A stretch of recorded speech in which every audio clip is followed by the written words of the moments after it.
Okay, this is a mic check for the 16th of December 2021.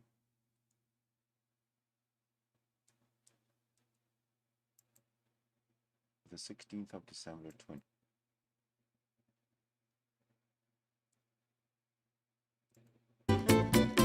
Bomba, bomba, para siempre.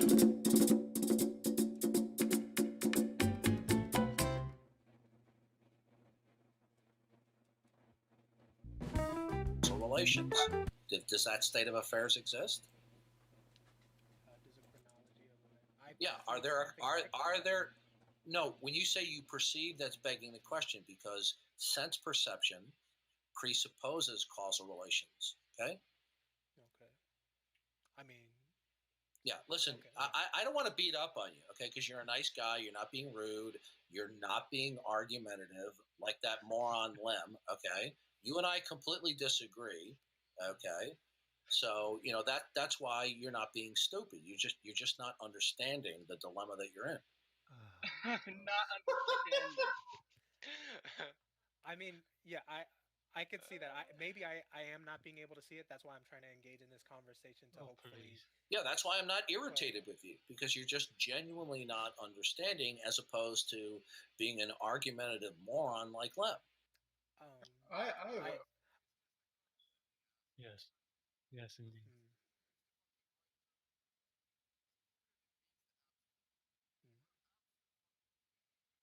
Damn.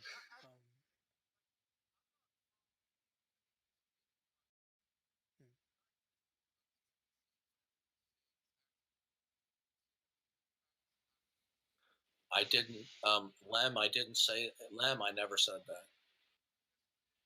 No, I didn't. Wait. Lem, you're very Lem. Listen to me carefully, Lem. No, you need to I'm listen done with you. carefully. I'm not interested in talking to you because you're being and here we go again. And you have never, ever said anything that doesn't want to have a conversation. Tell us something that's based on something then. Tell us something that's based on. Yeah, that's okay. It's embarrassing for you because everyone else. Tell us an absolute, Crushing. Tell us an absolute right now. Okay. All right, great. Darth, so why do you I'm curious about that definitions? Too. What is an absolute truth? Can I have an example of that? What is an absolute? Well, there's only one absolute, and that's the triune God of the Christian world. Yep. Why? And that's an assumption. Absolute truth. Everything. Well, truth? I didn't say absolute truth. You see. Well, that's what I said. Some of you, you're over talking me. I'm answering you. Now, if you persist in over talking me, I'll put a note down in your account not to respond to you any further.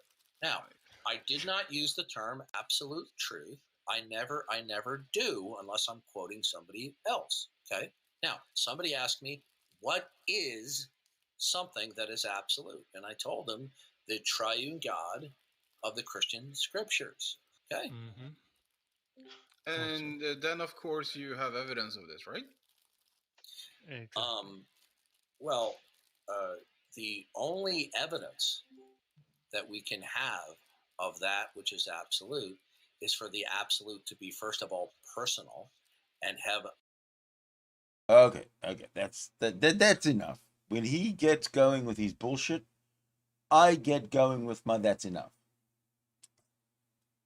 Good evening from the west coast of Canada for this wonderful 16th of December 2021. The year is slowly, well, not so slowly, it's hurtling to an end. Just like every year, I guess. Just like every day, just like every hour. So, yesterday we listened to Darth Dawkins on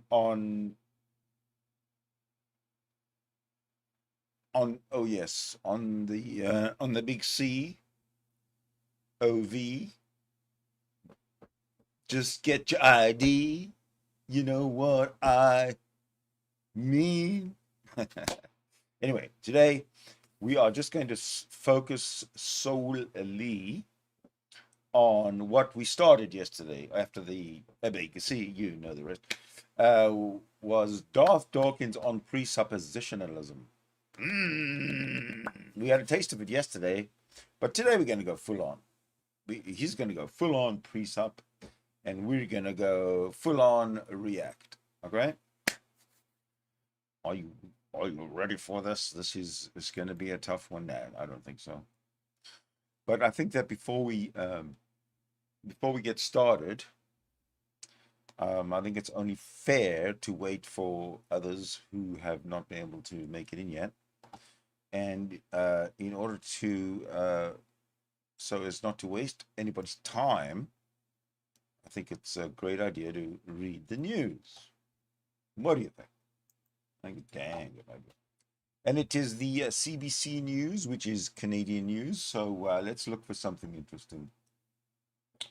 The headlines: Canada grapples with how to slow spread of Omicron variant. Boring. Okay, let's just scroll down a little bit here.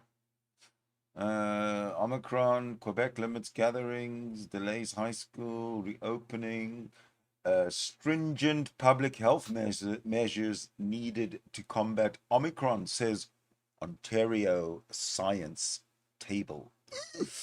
Ooh, suspenseful. Oh, great. Oh, I love this type of news. It keeps you hanging. What else we got? Kingston, Ontario area now has highest rate of cases in Canada. Higher interest rates are coming. Omicron is unlikely to change that. Damn you, Omicron. How does Omicron spread so fast? Virus now may be multiplying 70 times quicker in airways. Wow. This is like, I haven't even gotten halfway down the front page. Oh, finally, something non-Omicron-y. U.S. SEC seeks $68 million from BC mastermind of huge alleged stock fraud. What do I care? Come on. This is like, stock fraud, Hollywood, that kind of thing. It's ridiculous. Oh, changing the military's culture to end sexual misconduct could take 5 years. Senior officer. No, hold on. I screwed that up. Updated. Changing the military's culture to end sexual misconduct could take 5 years, a senior officer says. Okay. Why do you figure 5 years? Give me your best shot. Why 5 years? Anyone? Want to go find out? Nah, neither do I. Okay, lies, forgery, and one Nova Scotia contractor's incredible web of deception. Now that's the kind of news I like. Maybe we'll come back to that. Because everything else is just caca news so far. It's weather and trade and Japan, blah, blah, blah, blah, blah, blah. I am captivated by the crime one. Where is it? Lie. There we go. Let's read that one. Let's read this one. Am I in the way? Can you hear me? Can you see me?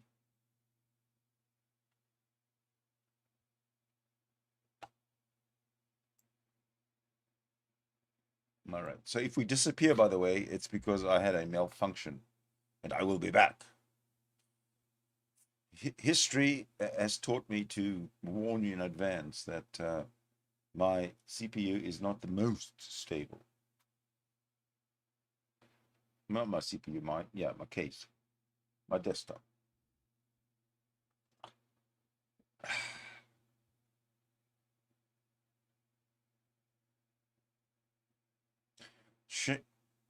Come on, you gonna load today or what? Okay, so Shane Ross continues to operate despite lawsuits, criminal charges, and imprisonment for contempt of court. There he is, contractor Shane Ross, the owner of Standard Paving Limited, is shown in a May 2020 photo.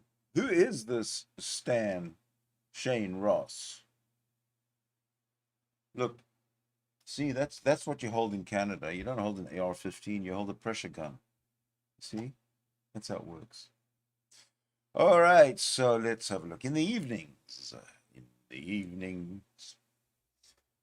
oh, we have a pregnancy here. So in the evenings, at 7 months pregnant, Brooke Crawford would steal herself away from the mouse-infested trailer where she and her family had been living for more than a year, crossing her yard to lay vinyl flooring on her hands and knees.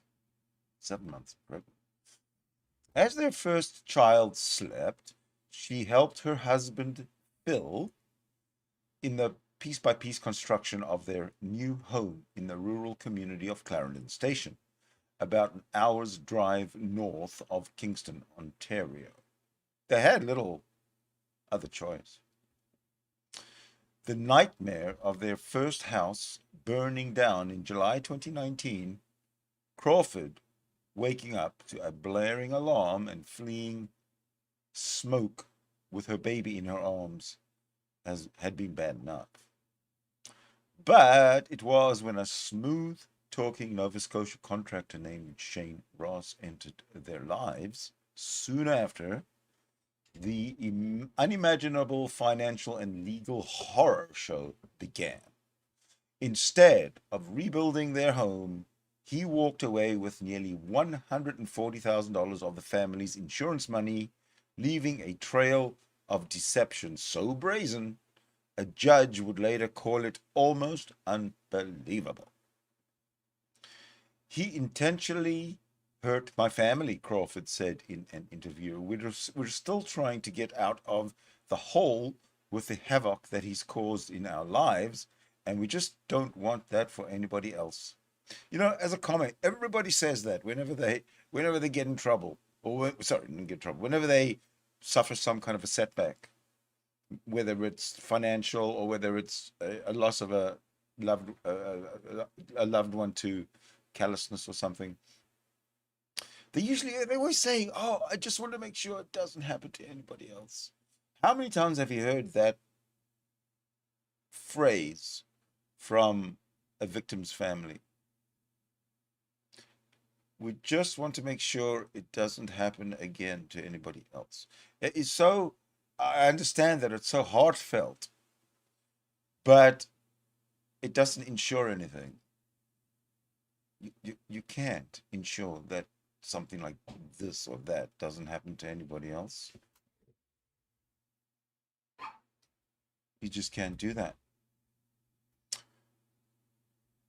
I'm going to carry on reading what we got here. This is the trailer. Okay, after their home was destroyed in a fire, the Crawford family lived in this trailer for more than a year. Submitted by Brooke Crawford.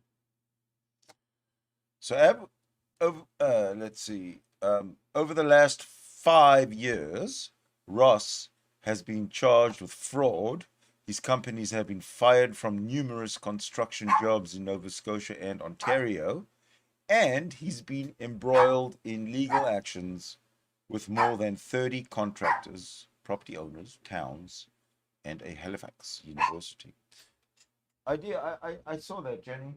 Don't worry about it. Leave it. Come here. It's okay. It's Tommy, right?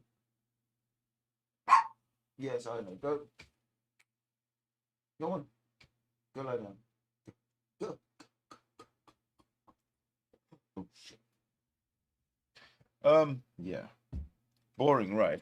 Totally fucking boring stuff. I agree. All right, I'm not going to bore you with this any longer. I didn't mean to sort of spoil your party or anything. That was just, kind of waiting for some reaction, seeing how many people flee I'm sure many did. All right, we should get to the action of the day. And what is that?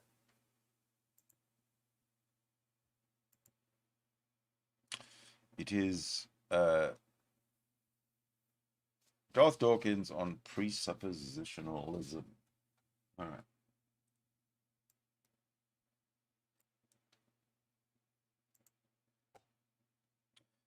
So I'll just run this one over here. I'm watching the chat. I will be watching the chat, I should say, once I get the thing going, so we can have an interaction. So just hold on a moment while I set up the right credits and stuff. There we go. Okay. So the YouTube channel is AY Discord Archive. I do believe I have a link in the description.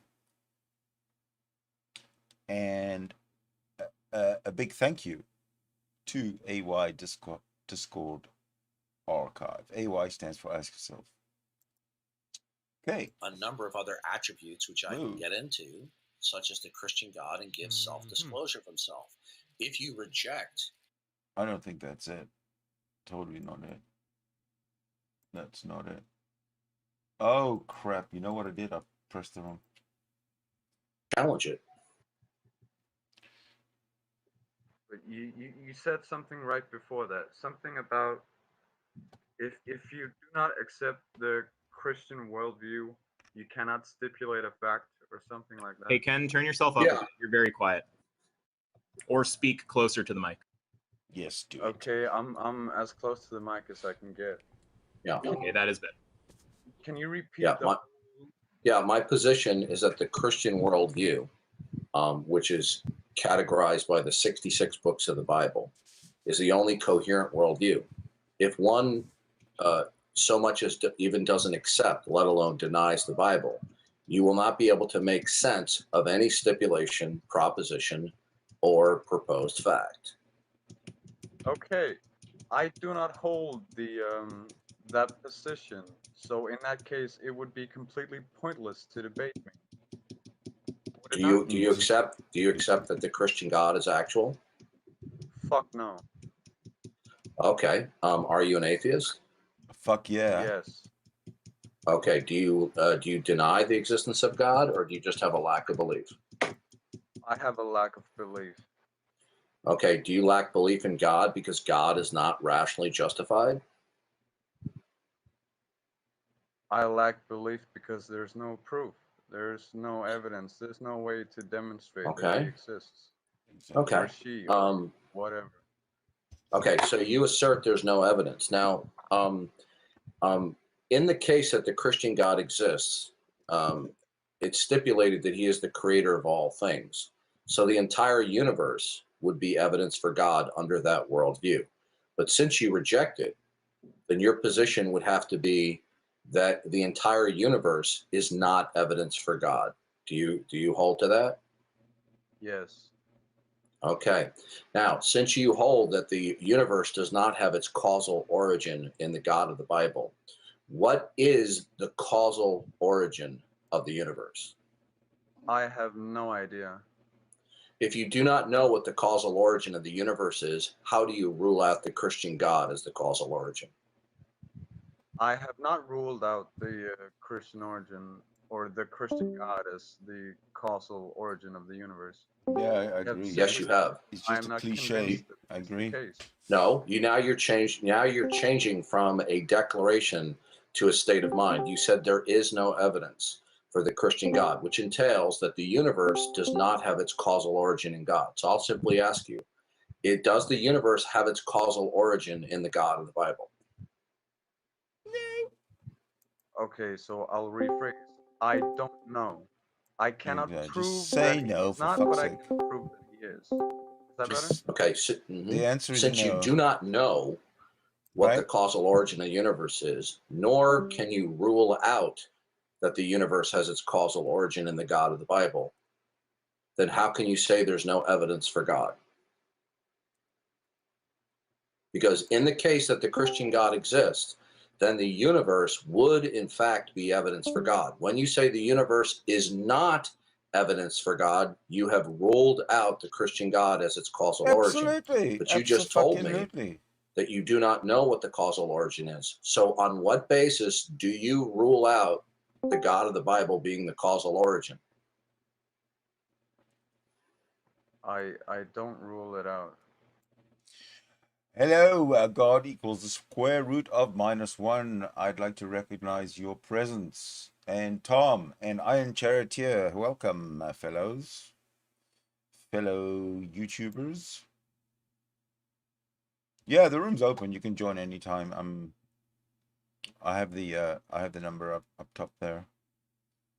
And but there's a lot to react to. So, you know, as far as time's concerned, not an issue.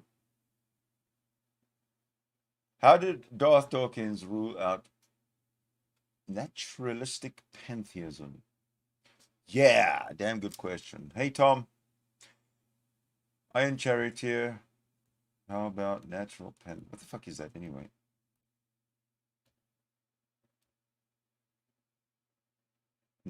No, now justify your claim that you can't know anything without the Bible. This is exactly what he's probably going to do. But naturalistic pantheism, dude, I have no idea what that is. What is it?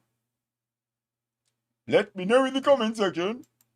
You did. You said there's no evidence for God. Therefore, if there's no evidence for God, then the universe does not have its causal origin in God. Whoa, no.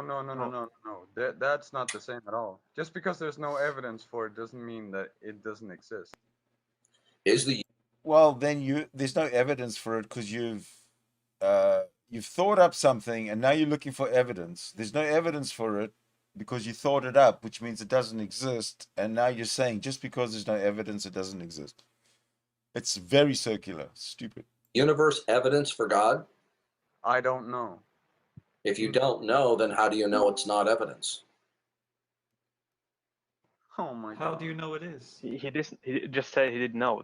Like, well, if you don't know, well, sir, the burden of proof is on anybody who makes a stipulation, assertion, or predication. I'll be more than happy to defend the Christian worldview. Okay. Now, my question was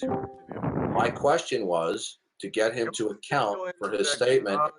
Okay, let him talk. Let him talk. Let him talk. Yeah. Well, he's breaking up. I think they're saying to let you talk, actually, Darth. All right, whose turn is it? Boy, that we can all take turns. Just go ahead. Okay, if you state the universe is not evidence for God, that is not the same thing as verbalizing your mental state that you are unaware of evidence. To state the universe is God is a de facto statement that the universe does not have its causal origin in God. So you have to make up your mind. Are you making an assertion that the universe is not evidence for God, or do you not know what the universe is evidence of? Well, first of all, we have to agree on a unified definition of God. I'm asking Ken. I'll speak with you momentarily. Yes. Okay. Okay. Ken here. I rephrased earlier, and I changed it from no to I don't know. Okay, so you don't know, so you can't declare there's no evidence for God, can you? Yes, I admitted that. I rephrased. We've already been through this. Okay, good. Now, since you reason, you have a lack of belief in God because God's not rationally justified, then something else must exist that replaces God as the foundation of your capacity to reason. Almost vegan, mute yourself, please. What is... Guys, can you turn your mics off so they can talk? Sorry.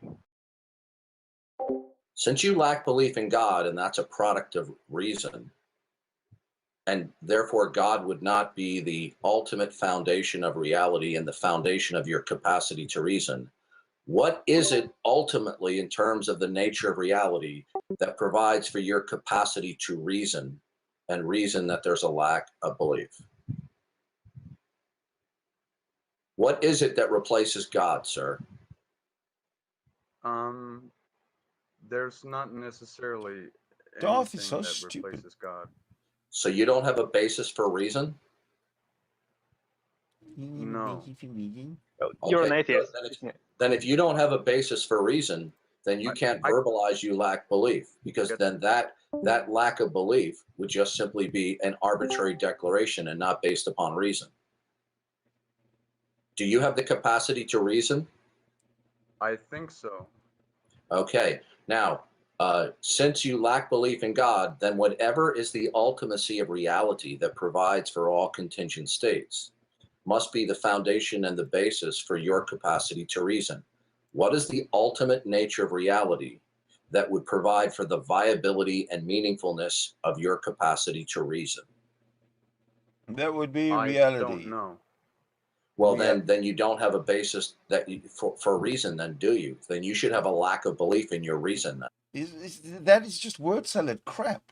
You don't have a basis for reason because you don't have a basis for reason, because it's a lack of belief in God, so you don't have a basis for reason. Yeah, really, really dumb, man.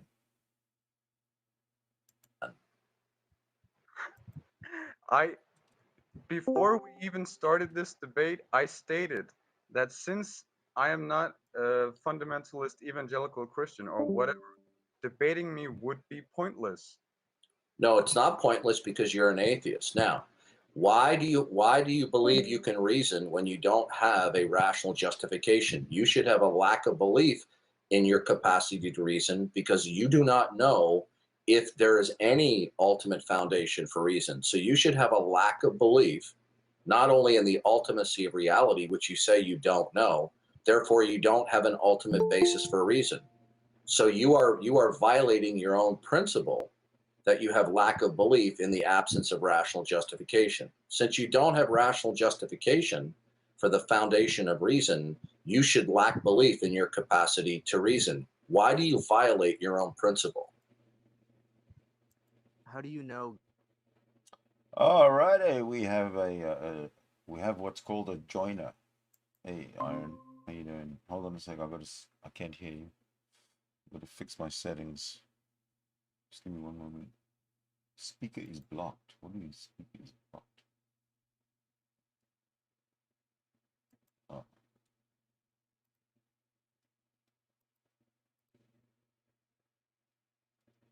I can't hear. Obvious, okay. I should be able to hear you now.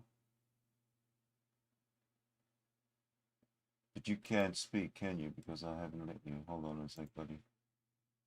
I'll fix it. All right. You should be good to go.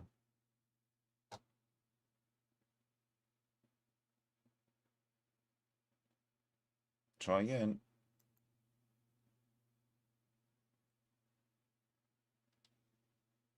Try again.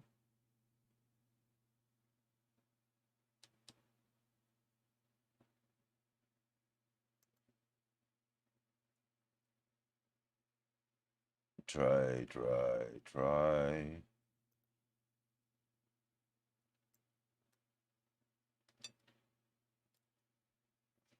Okay, man, you can unmute, and I should be able to hear you. What would think? Check my settings again. Microphone, speaking.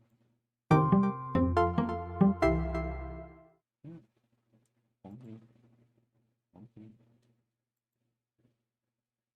Come on in, Iron.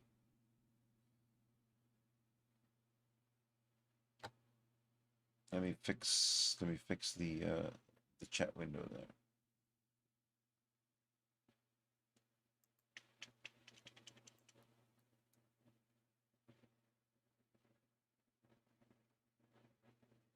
There we go. How's that? How's that?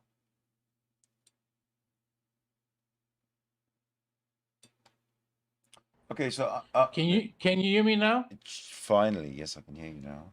Okay, fine. Jesus Christ, what the fuck, man? It's okay. I get it. Technology and humans don't seem to go together. Yeah. You think I would have the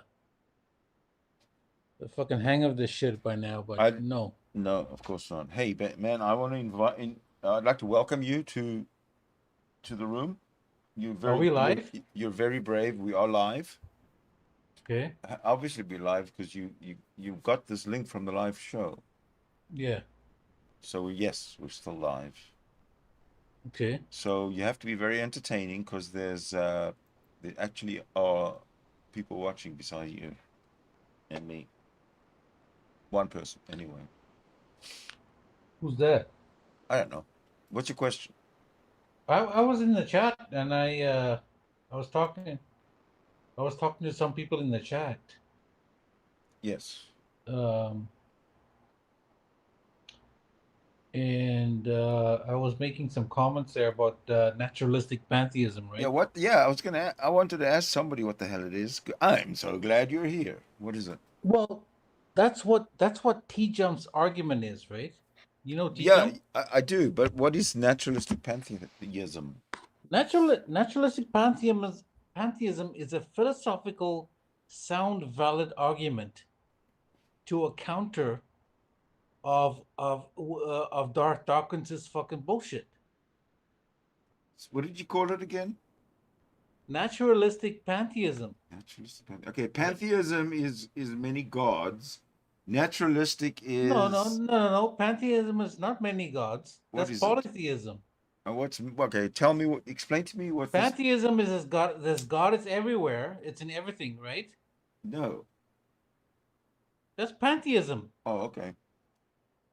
Pantheism is God is in everything, in every atom, in every fucking bread molecule or whatever thing you want to conceive of. Yeah. But it's all natural.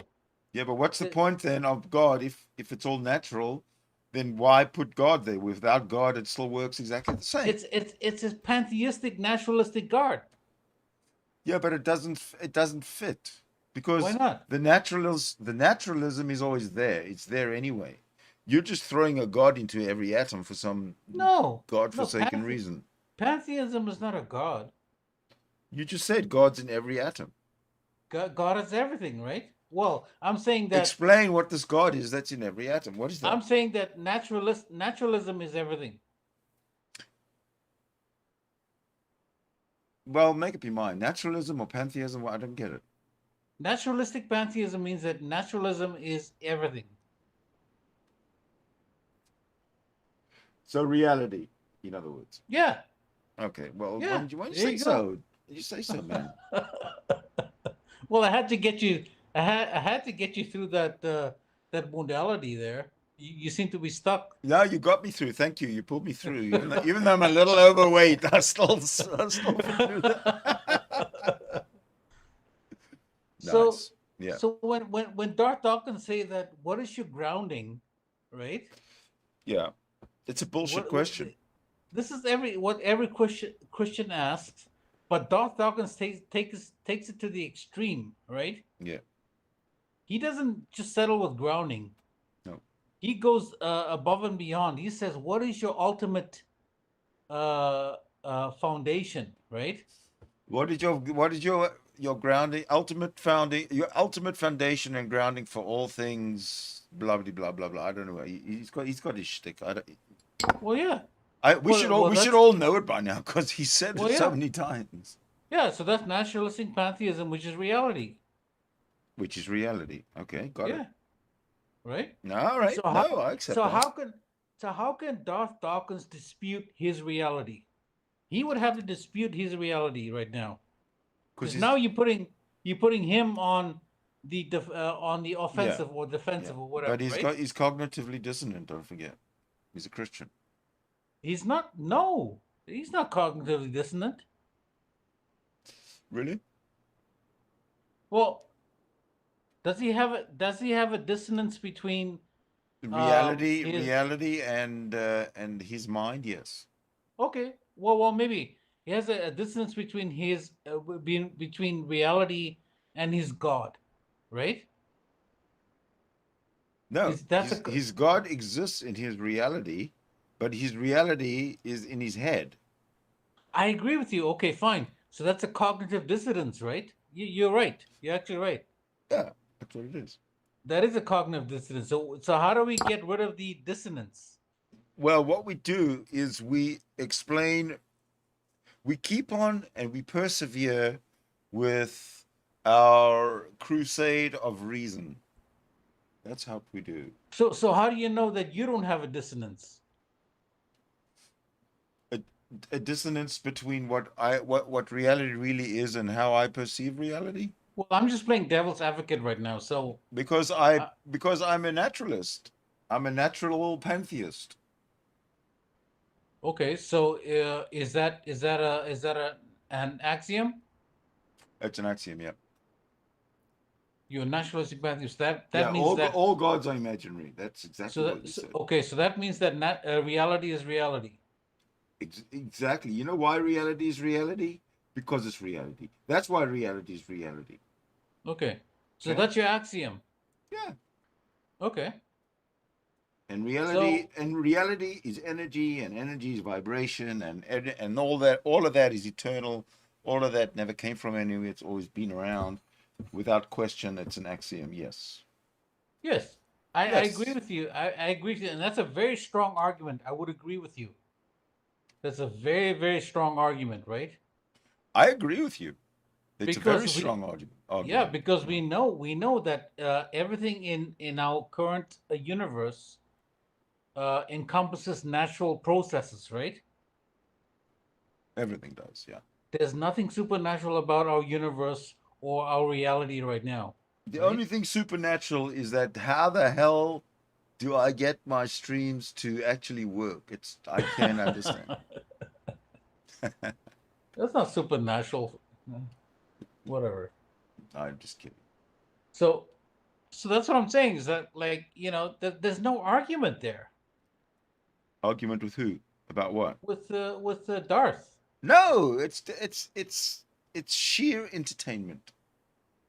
Because that's why when I watch T Jump and his debate with Darth. Oh, when did he do that? I don't remember that. Well, whatever. You got to go to T Jump's channel or whatever. But okay. But Darth Dawkins got really pissed off with T Jump. How long did it last? How long did it last? Because I don't think it could have been very long. I don't know. Maybe about an hour. Probably was an hour about. I thought you were going to say like 4 minutes. But T Jump also debated. Oh, I remember that one. Yes, I did watch it live when he kept on saying reality, reality, reality. Yeah. I did watch that. I watched that one live. That was a long time ago. Well, yeah, and that almost became a meme, right? Yes. But it was a meme, proposed by fucking these weird fucking theists, right? But I mean, if you think about it, yeah. I mean, but they proposing this one solution, right? Darth Dawkins is pretty much proposing a solution, what's called a totalitarianism, totalitarianistic solution to his problem, right? Well, that's right. Why do you think that is?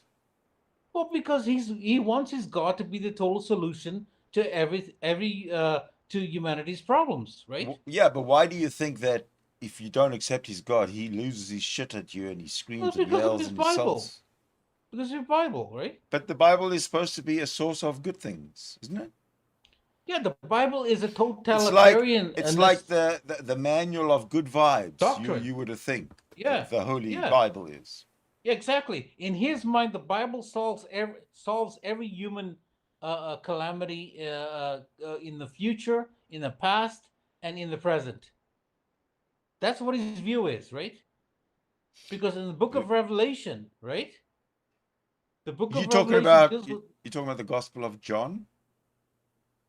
Well, yeah, the Gospel of John, but I'm talking about the Book of Revelation after John, that deals with the future. After John. This is all about fucking apocalyptic prophecies in the Book of Revelation, right? I thought that the Book of Revelation was written regarding the absolute destruction of Jerusalem and the no, it's the absolute destruction of the whole fucking world. Well, according to because Jerusalem. I mean the Romans had conquered everything.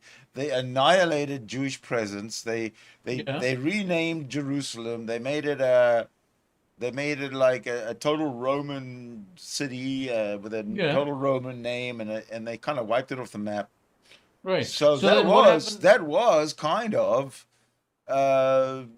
pretty fucking end of days ish and apocalyptic when you think about it, because that's right. We even look at tornadoes and hurricanes and stuff like that, floods and tsunamis, and say so, and people get all apocalyptic about that. Exactly. Yeah. So John was excommunicated to the island of Patmos, right? John, the supposed apostle of Jesus, right? And he wrote all this apocryphal or apocalyptic fucking doctrine, right? Because he was a Jew. He was a Jew, right? You have to recognize that John was a Jew, right? Well, of course, that's why the apocalypse is from the Jewish point of view. That look what just fucking happened to our country, to our Jerusalem.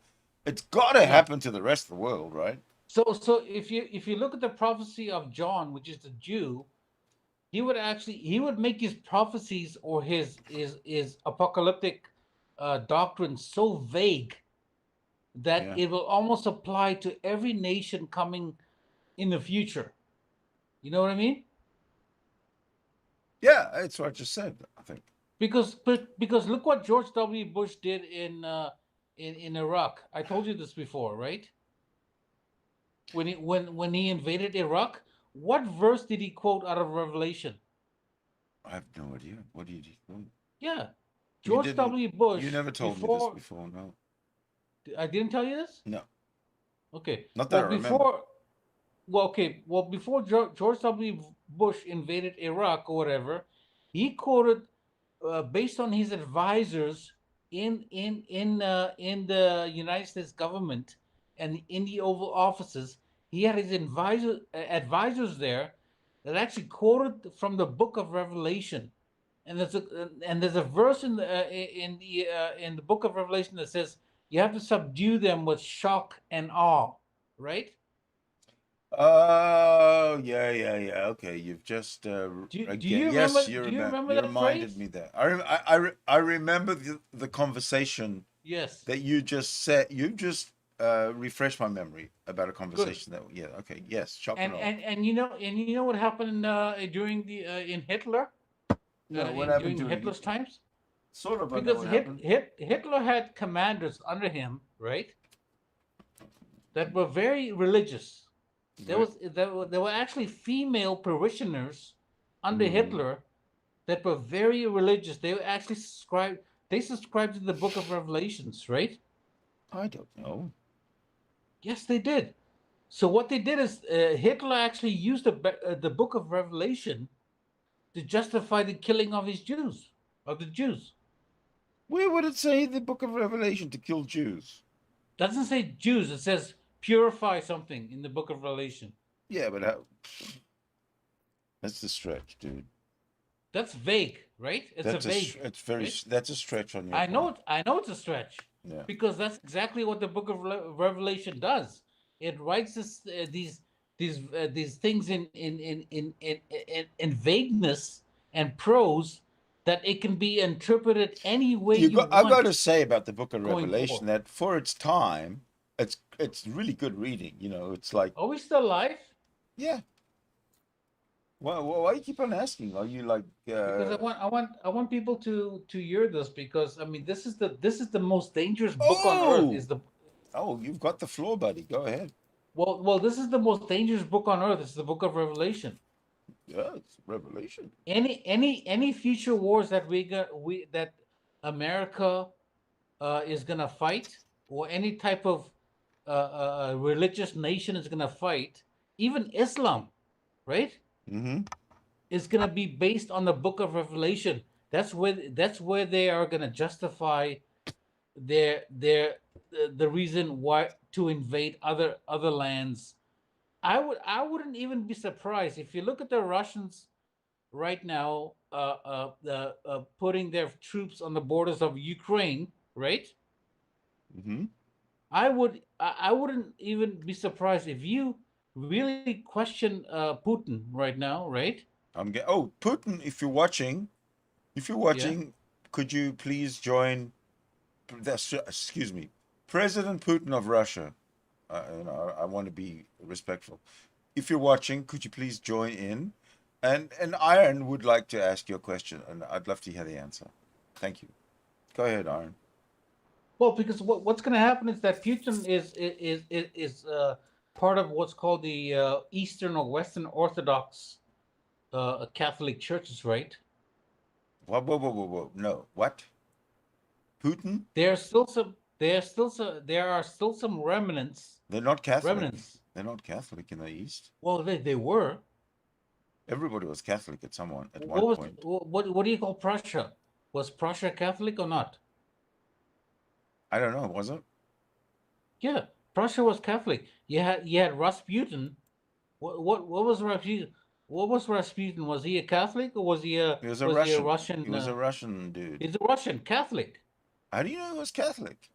He subscribed to the Catholic to the Orthodoxy of Catholicism. But Russia was not Catholic. Russia was Orthodox. It was Greek Orthodox. Exactly. Eastern Orthodox, I should say. Exactly. Yeah. So it doesn't matter that Rasputin was Catholic because everybody in Russia was Orthodox.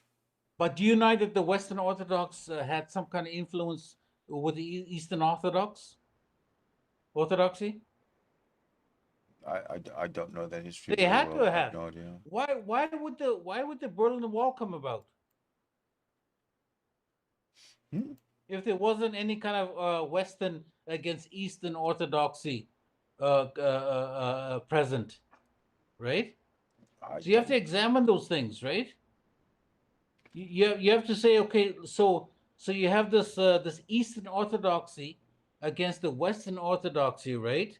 Yes. You have the Russians, which comes from the Prussians, which is Persian, which is close to Iraq, Iran, and Persia, right? Yeah. Right? Yeah. So that's the eastern part, right? Okay. And then you have the western part, which is the Western Orthodoxy, which is mostly Catholic, right? So what did the Catholics want to do? What was their main goal? You tell me. I don't know. Their main goal was to subjugate the whole world to make them fucking Catholics, right? Yeah, but that's what Catholics have been doing since they got the go ahead from even before that. Even before that, Constantinople. Even before Constantinople, that's what the Catholics were doing.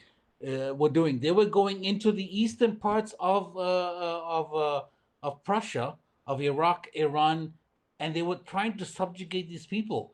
But these people said, "No, fuck you. We have our own shit." You know, but some of these people adopted a Christian or adopted Catholic values, and they become the Eastern Orthodox Church, right? Okay. Yeah, well, that's where you get Stalin from. That's where you get Mao. That's where you get Pol Pot. All these guys that resisted the fucking the Western Orthodoxy influencing the East, right? Mao there was no orthodoxy in China, or no Catholicism in China. Okay. I would say that Mao was a different kind of government. Yeah, but you mentioned Mao. What do you mean by? Yeah, but they worked together No. as part of the Eastern Front, right? Because Mao was a dictator. For a bit. Yeah. They hated each other. I mean, Mao did not like Stalin, and Stalin did not like Mao for some reason or another. Do you agree that Stalin was a dictator? I agree. Yeah, Stalin was a dictator. What about Pol Pot? Absolutely. What about Pol Pot in Vietnam? Was he a dictator? Well, not in Vietnam, but he was a dictator in Cambodia. Well, that started the whole fucking Eastern dictatorships. All going from Syria or Iraq or those nations in, like after Germany, it started all those fucking dictatorships, right? Mm-hmm. So if you look at Prussia and you look at Russia, you have the czars in Russia, you have the Mm-hmm. kings. A czar is a king, right? You have these czars. Yeah. They're all dictatorships, right? Yep. So now you have to meld these dictatorships with this Western philosophy. Now, Western philosophy was starting to develop what's called a democratic rule, democracy, right? And the democracy was actually brought about by the Protestants. That's what I would say. I would say democracy probably started with, well, I mean, it started with the Greeks, but then it got lost, and it went to the Muslims, and then it got transferred, and then it ended up, with but mainly ended up in the western part of Europe. If you look at Syria and Judea as a division, you know the Mediterranean Sea ends at the coast of Judea, right? No, it doesn't. Judea Look is at the map. the I'm about to tell you. I've looked at the map. Judea is a plain. In other words, it's above sea level. In other words, sort of a mountainous plain.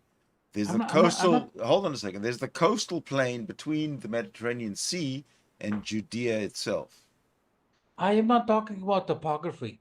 I'm talking about geography right now. Okay. I just told you about geography. I don't care about the fucking mountains and the raising of the land and shit like that. Judea is in the kind of hills, and up between the hills I and don't give a shit about the fucking hills, man. I'm talking about geography. Hear me. Don't be rude. And between the hills and the Mediterranean Sea is flatlands called the coastal plain. That is not Judea. That is where I guess the Philistines or the Phoenicians or whoever lived. But not. So what's north of Judea? Israel. What's north of Israel? Samaria. No, I should say. No, that you're going to the east right now. What's north of Judea? Samaria. No, Samaria's to the fucking east. What's north of Judea? What's north of Judea? Syria. Syria. Thank you very much. So Syria is what's like your point? fucking. What I'm saying is that Syria was like a prime battle, like almost like a fucking gateway between the east and the west, right? So the Rome was the west, and the Persians were the east, right? So Syria was a prime land, and the Persians wanted the people that lived in eastern Syria to back them, and the Romans in the west wanted the Syrians to back them, right? So you had this conflict going on in Syria, and it even involved Judea to the south, right? Mm-hmm. So you had all this shit going on between the Romans and the Persians, right? Correct. All these battles going on, all these wars and shit going on, right? So I mean, this is the culture you are talking about, and then you have the Jews coming from being released from Babylon.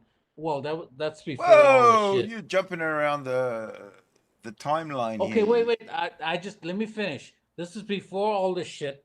The exile from Babylon from the Jews, right? That was. Do you know? Okay, what time period was that? On the timeline of history, when was that? Okay, the exile of the Jews from Babylon. I'm not exactly sure what timeline that was, but I know. I know. I'm talking about the timeline of leading up to AD 70.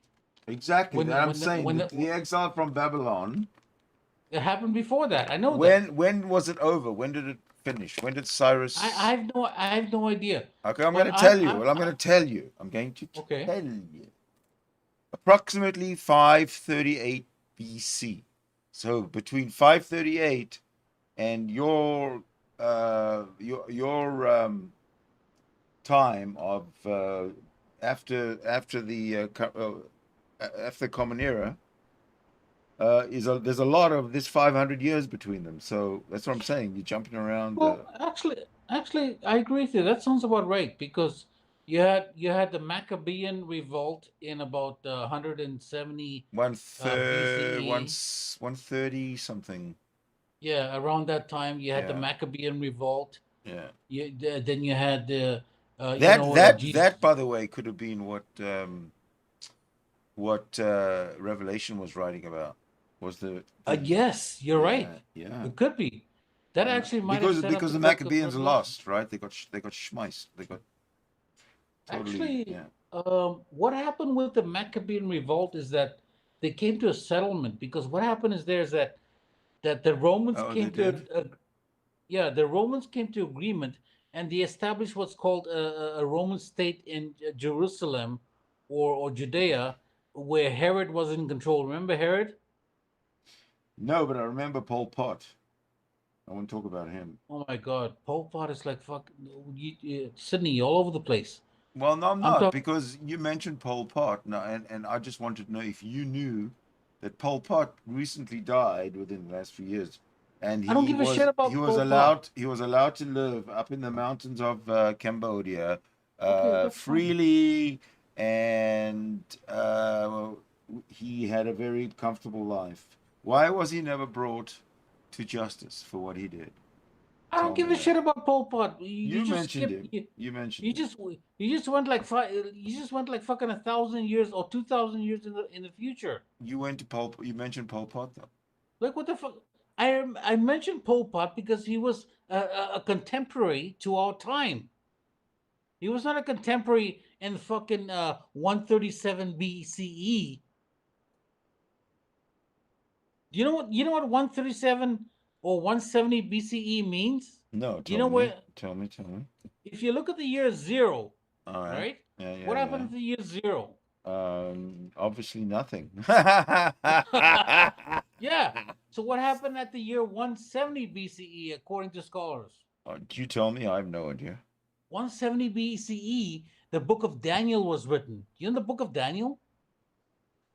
I've heard the book of Yeah. That's the very last book of the Bible that was written. Yeah. Yeah. Okay. Yeah, the book of Daniel that had all these supposed prophecies, right? About things to come in the future. But you know what Daniel, or the author in 170 BCE did? He actually wrote about the past. He said that the person that wrote in 170 BCE, right, was actually writing about the past kingdoms, the kingdom of clay in the feet, the kingdom of the shins of iron or whatever, and the head of gold or whatever, and then he was coming to the Greeks or the Romans, which is the iron. No, you're all over the place. No, I can't follow you. I'm not. No, this is 170 BCE. Do you know what BCE means? Obviously not, if you have to ask me. It's before 0. Oh, is that what I did? Oh, okay. It's not 170 CE.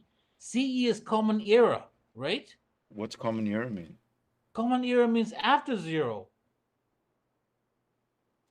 Okay. And the Uncommon Era is before 0? Yes. 170 why is it uncommon? What's so uncommon about it? It's before Common Era. Before. It's not uncommon. What do they mean by Common Era? Common Era means the year 0. Yeah, but what happened then in the year 0 that would make the calendar was established. That would signify a change. Exactly. The calendar was established at that time because of the supposed birth of Jesus Christ. Did you know that Pol Pot moved to Phnom Penh, where he spent a year at a Buddhist monastery? I don't give a shit about Pol Pot. What are you talking about? Before attending a French Catholic primary school. So there you go. The fucking Catholics are at it again. Exactly. Are you trolling me right now? No, I'm just reading from the chat. Look, I read the chat. Like, I understand I know what Pol Pot went through. I know that Pol Pot was a fucking despot and he was a dictator, right? And he actually used the Catholic Church did he? to actually forward his agenda, right? What a cunt. I wouldn't be surprised if Pol Pot actually used the Book of Revelation to conquer people. I wouldn't be surprised if you listen to the scholar called Elaine Pagels. Oh, I know she is Elaine Pagan. Elaine Pagels. Yes. Myth Vision talks to her a lot. Yeah. Yes, Elaine Pagels. She would go through all the apocalyptic texts starting after John in Revelation, and she would actually lay down how many wars or how many conflicts have been started by the book of Revelation, by the verses in the book of Revelation. She would actually lay it out for you. She would say, well, this war was started with this verse in Revelation. Hitler used this verse in Revelation. George Bush, his justification for invading Iraq, used this verse in Revelation. I want to just talk to you quickly about George Bush and how the world allowed him to use his religion to forward his violent agenda. Do you think George Bush was evangelical? 100%. Yeah. Did you think he had White House advisors, Christian like religious advisors in the White House? 100%. Yes. Yeah. Yes. Right. So if you are a president of the most powerful nation in the world, and you are an evangelical believer and you're a Christian, right? And somebody comes to you, right? And they say, hey, look, Mr. President, look at this verse in the Bible. It says, Revelation, we will subdue them with shock and awe, right? So George Bush, his verbatim quote, his justification to I remember the first time I heard shock and awe was not from George Bush, but from one of the generals explaining what's going to happen. Exactly. And that's his justification. And that's an exact quote from fucking Revelation. Yes, so it doesn't matter. I mean, I was expecting something like, like really a show from this shock and awe, but it was kind of a fizzle, really. What the Sydney, it doesn't fucking matter, man. He used the quote from the book of Revelation. So what I'm saying is that even the Crusades, right?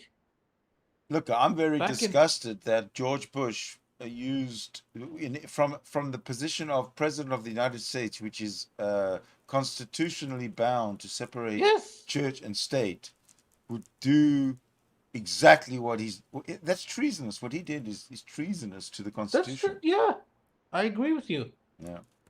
But it was allowed because of the majority government, because of the Republicans owned the House at the time, and they owned the Senate, right? They controlled everything, right?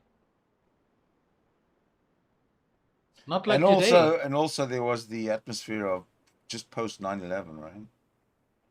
We were also reeling. What the fuck? Exactly. What the fuck just happened? So you had all this shit going on. I'm still reeling from that. What the fuck happened there? Holy. And then you had the 2008 fucking market crash. Yes. Right. Yeah. All these fucking mortgage companies that are giving mortgages out to people that can't afford them. You remember those TV commercials for those companies? They were hilarious. All those piles of paper. Yeah. So what happened? What happens during Republican control, right? Is that they relax on regulations for businesses and the stock market and companies. They are okay with the cars. They don't want to regulate fucking cars spewing out carbon monoxide gas in the fucking atmosphere. They don't give a shit about that as long as the fucking as long as the car companies can make a profit, right? So what happened is, who are you talking about? I'm talking about George W. Bush. Oh, Right? all right. Yeah, So get your anger about George W. Bush out. What I'm saying is that under Republican rule, right? Under if America is under a Republican government, they would relax what's called regulations on industries. They would try to cut costs at every measure in industry. So your plumber that tries to fix your sink, they don't have to comply to certain regulations, right? Your carpenter that goes and builds your house, they don't have to comply to certain regulations because Bush said no, that's okay. You don't have to comply to these regulations as long as you make a profit, right? If you make a profit, doesn't matter. I don't give a fuck how you build out the person's house. Just fucking make a profit. I don't if it stands. What are you saying? What are you saying? That no, you don't have to abide by regulations, building codes, and all this kind of stuff? No. Yes, Nah, exactly. nah. He cut back on that. And this is exactly what Trump did as well. This is exactly what Trump did. I don't think that we have the right to talk about what Trump and Bush did in their internal economics, because neither of us are American, neither of us live there and know it. But we can certainly talk about what they did in foreign affairs. But it's been demonstrable that the U.S. economy flourishes under democratic rule better. Well, then why is there such inflation right now? Well, why do you think? Because there's democratic rule. Well, what else? I don't know. You tell. I don't know, dude. You. What the fuck are we going under right now? The floor is yours to explain to us what's going on. Are you ignoring the pandemic? What pandemic? Are you vaccinated, Sydney? Mm-hmm. Of course. Then why wouldn't you take that into consideration? Take into consideration when I do what? Do you think that the democratic government are like magicians? Democratic government in America? Yeah. I don't know why. What are they doing? Catch me up. But you just made a comment. What did you say before this? What'd I say? You were very pessimistic. About what? About the government in general. Which our government or the American government? The U.S. government or any government in the world. It doesn't matter. It's good.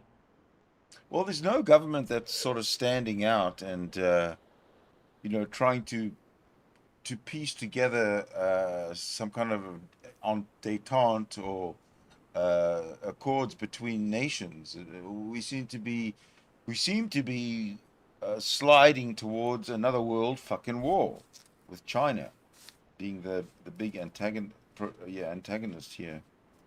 So I don't think that there's a really good outlook right now. It's not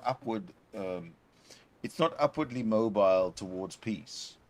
The world situation right now, I don't think. So why do you think that way? Well, because a lot of countries are anti-China right now because of their because of China's, when they were big and bold and arrogant. They had this Belt and Road Initiative thing that they were building all around Africa and around China and in Asia, wherever, just everywhere. And now the countries that were being helped by China realize that they're being fleeced by China, and they're kicking them out. So China's losing a lot of influence in a lot of those, in Africa, in Asia, and nobody likes China on the one hand. And China, hold on, I'm not finished. And China wants Taiwan, okay? So China thinks that with Joe Biden, maybe they can go take Taiwan, just like what's his name? Putin took Crimea. These people do things like that. That's the one thing. The other thing is Iran, right? That's a problem that's fast heading towards some kind of a detonation point if it's not diffused. So there's a lot of things going on which don't look good. So why do you think the world hates China? I don't think the world hates China. I don't hate China. Do you hate China? Well, no, but I mean, exactly. There's a so lot what are you of, talking about? Nobody there's hates China. No, but It's you the think that CCP. It's the CCP that everybody mentions when they talk about the goings on in China or what China does. But I agree. So the CCP controls China right now, right? Totally. Right? Yeah. And what is the CCP's agenda? I don't know. Do they want democracy? No. They want Of course not. central control. Yeah. So what do you call the kind of government? Well, right now look. I don't know what you call that government, but they're not all that unsuccessful. When you think about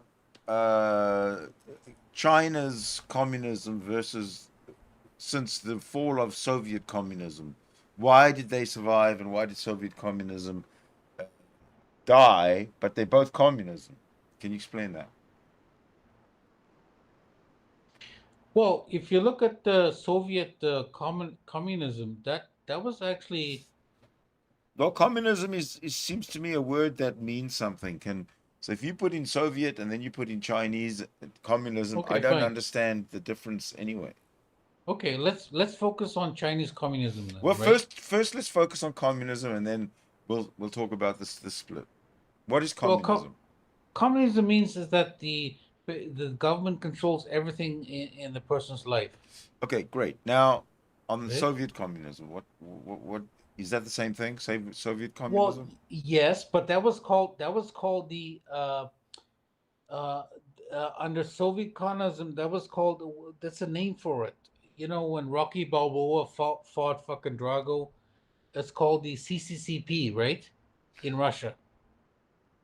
But now they're called something different.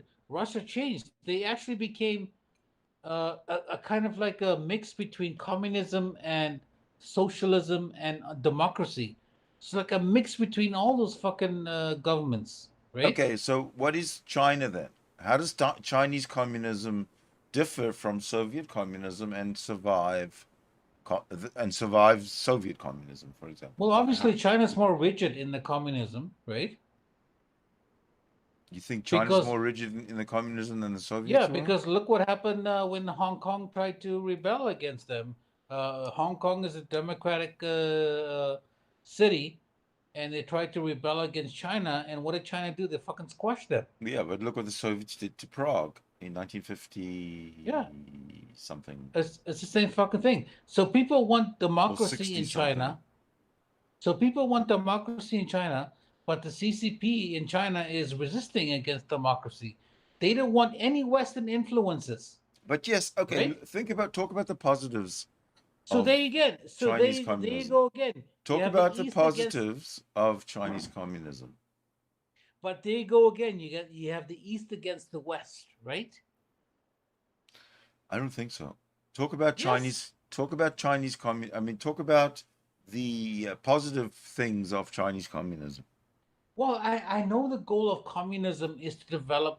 They had an idea of developing some kind of utopian society, right? No, because the utopian society consists of a belief in God and. No. Yeah, you're wrong. Have you read the book? No. You have you read Utopia? I don't give a shit about the book. Have you read Utopia? No. You can achieve an utopian society without God. If you haven't read Utopia, what do you mean a utopian society? You can achieve a utopian society without God. How's that possible, considering that utopian society includes God? A utopia does not include God. Yes, it does. According to the book. It does not. According to the book, it does. What book? Utopia. It's a book. By who? Who wrote this book? Oh, fuck. I can't remember. I probably have it on my shelf. Hold on. This is the Hold fucking on. religious fundamentalist. Hold on. I'm going to find it. It's on my shelf. This is a religious fundamentalist that wrote that fucking book.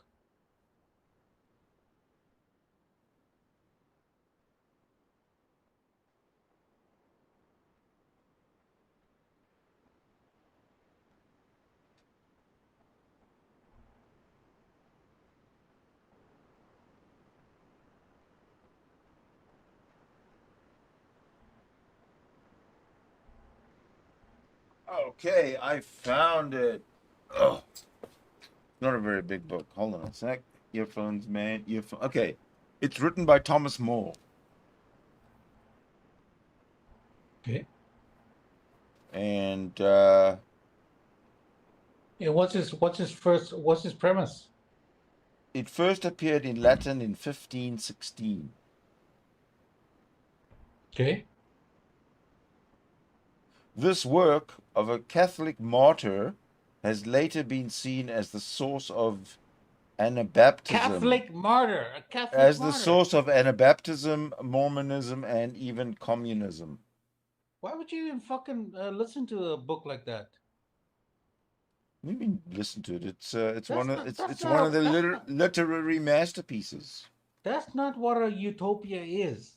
But it's called Utopia. It's written by Thomas More. If you read it, you'll see that Utopia includes God in their worldview. But he wants a Catholic utopia. That's what he wants. Okay, well then Catholic utopia includes God, right? That's not a fucking secular utopia. Who I'm said? talking about a secular There is only one utopia, and it's this book by Thomas More, which includes God. What do you mean secular utopia? Shit. Utopia is a fucking standard definition. Why don't you? No, it isn't. It's a book. It's a book with chapters and everything. Why don't you read it? It's not very long. Utopia is a fucking word. He didn't coin that phrase, utopia. This fucking guy that wrote the book.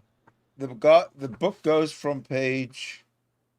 It's really not very long. Yes, you do. Then don't lie to me about what utopia is, and that it doesn't include God. When I know 100% because I actually have the book in my hand, and I can show you, but I'm not going to show you because my camera's off.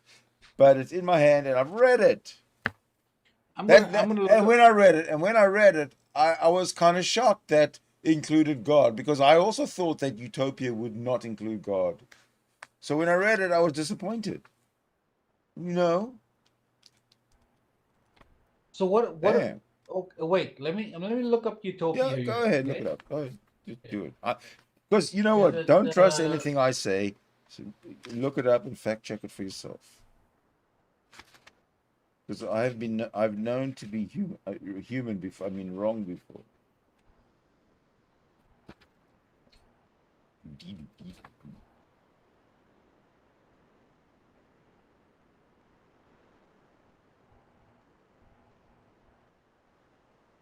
Book 1 starts on page 37.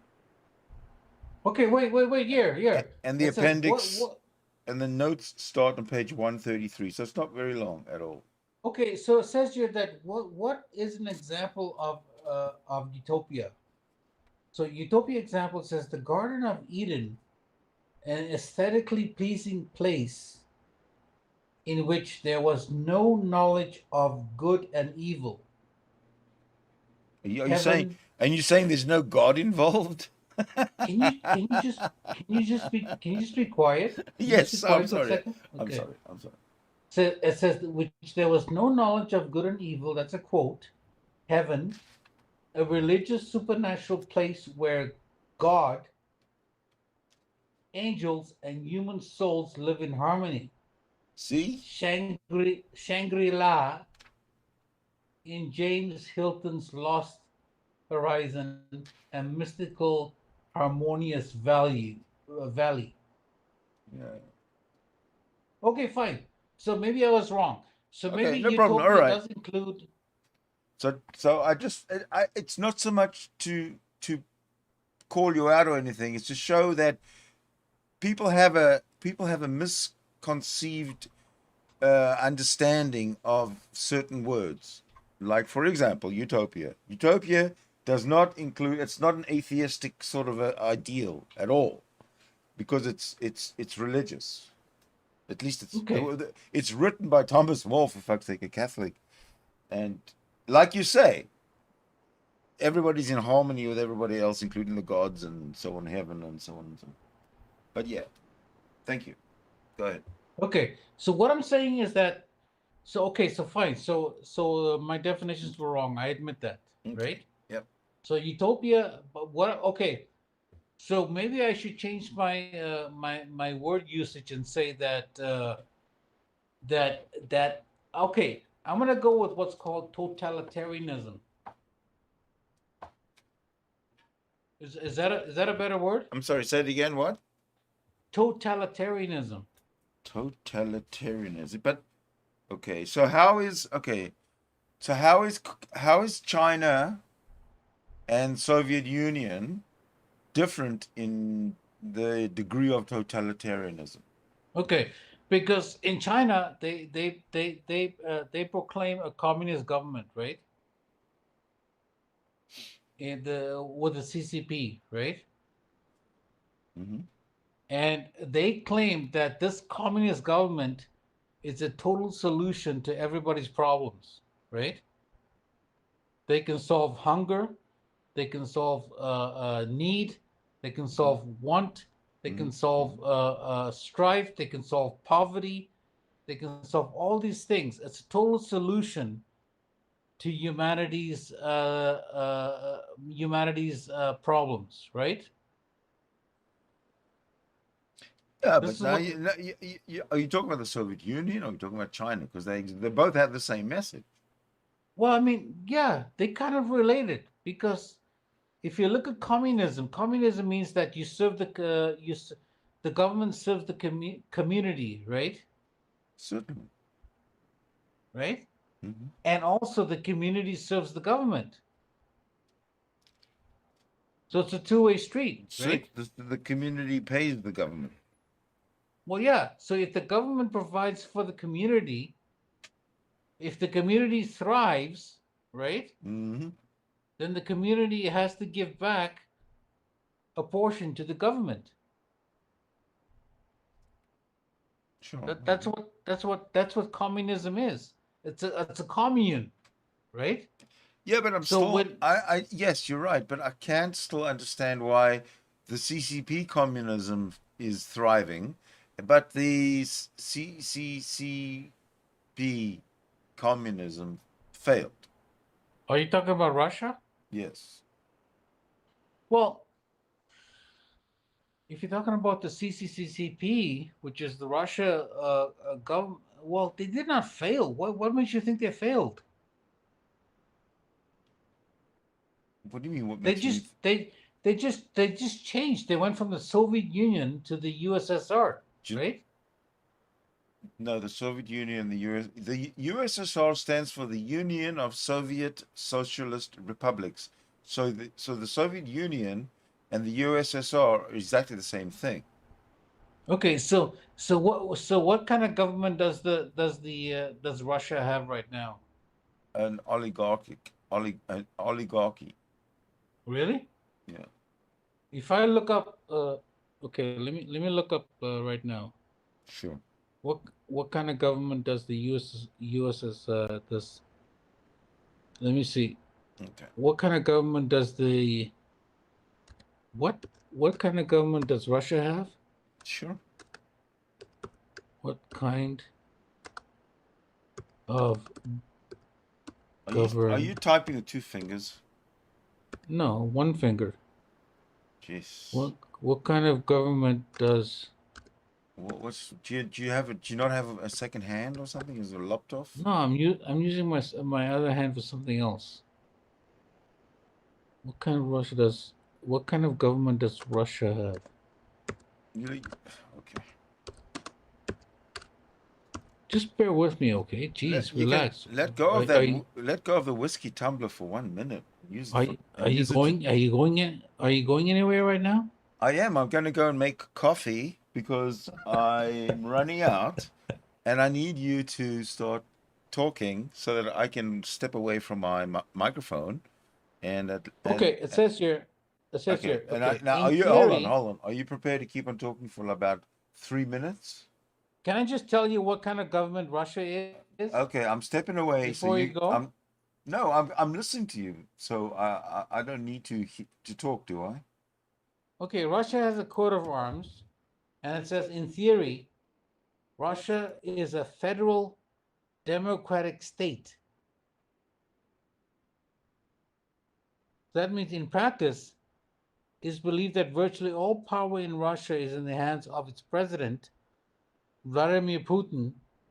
Putin has ruled Russia since the year 2000. Holy fuck, so 20 fucking years, 21 years. Since Putin took power in Russia, he has been accused of eroding human rights and democratic freedoms in the country. So Russia's a fucking federal democratic state. So what Putin is doing is giving the disguise. He's giving this guise of democracy. But yeah, he might have some kind of oligarchy or some kind of autocracy going on in the background. You never know. So go ahead, go have your break.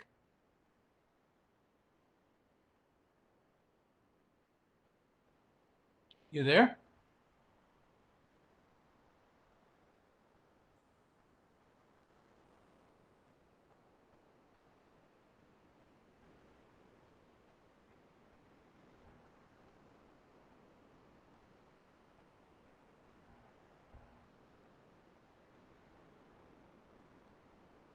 I was checking to see if you were there. I told you I was stepping away, and I did. Did you hear what I just said? Of course, I told you I could hear everything you say. So, but I said you need to talk for another 3 minutes straight while I get things sorted here on this side of the microphone. Well, but did you hear what I said before you left? I didn't leave. I just I could hear you. I just wasn't able to respond to you or talk. Okay, so it says here that in theory, okay, this is what it says in theory, all right? Whatever the fuck that means. Exactly. So that's what I'm saying. In theory is not reality. So I'm trying to I'm trying to stay grounded in reality on everything we talk about. But let me finish. All right, so I'm stepping away again, and I'll be back in 2 minutes. No, let me finish. So I can have a cup of coffee in my hand while I converse with my friend Ian. Okay. What? But read it. Read a lot. It says in theory, Russia is a federal, okay, I'm stepping away. democratic state. But that. So it's a federal democracy. What do you mean by in theory? How does it actually work? Well, this is what I was trying to explain to you. That in theory means that there could be elements of oligarchy involved, like you said.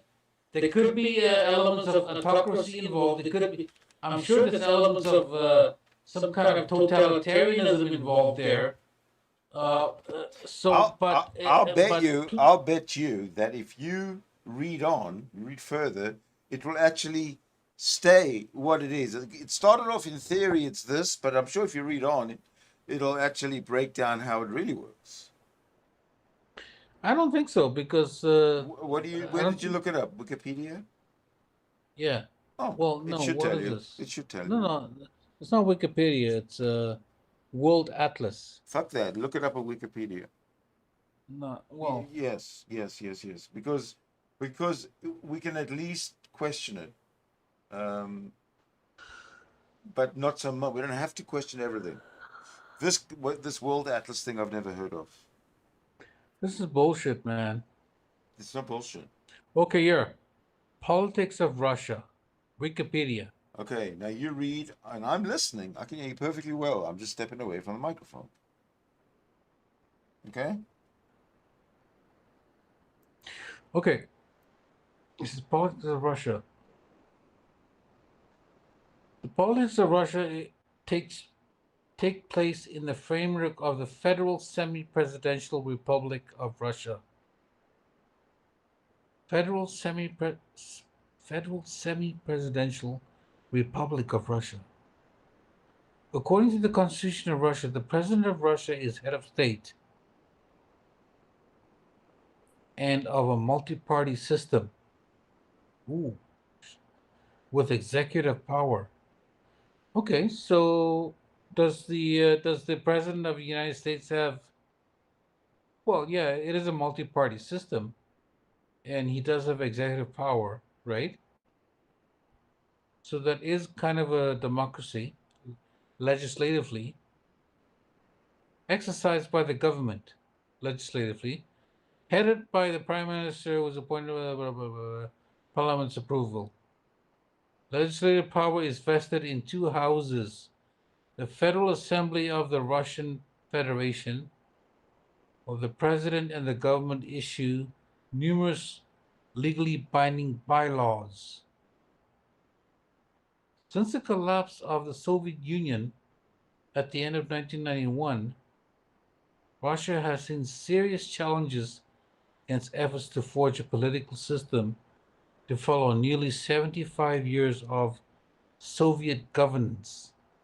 For instance, leading figures in the legislative and executive branches have put forth opposing views of Russia's political direction and the governmental instruments that should be used to follow it. That conflict reached a climax in September and October 1993 when President Boris Yeltsin used military force to dissolve the parliament and called for new legislative elections. See Russian constitutional crisis of 1993. This event marked the end of Russia's first constitutional period, which is defined by a much amended constitution. Oh my God, so fucking Russia is a mess, basically.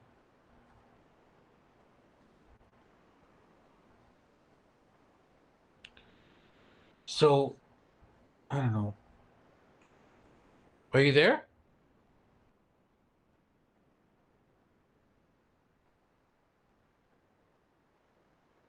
A new constitution creating a strong presidency was approved by referendum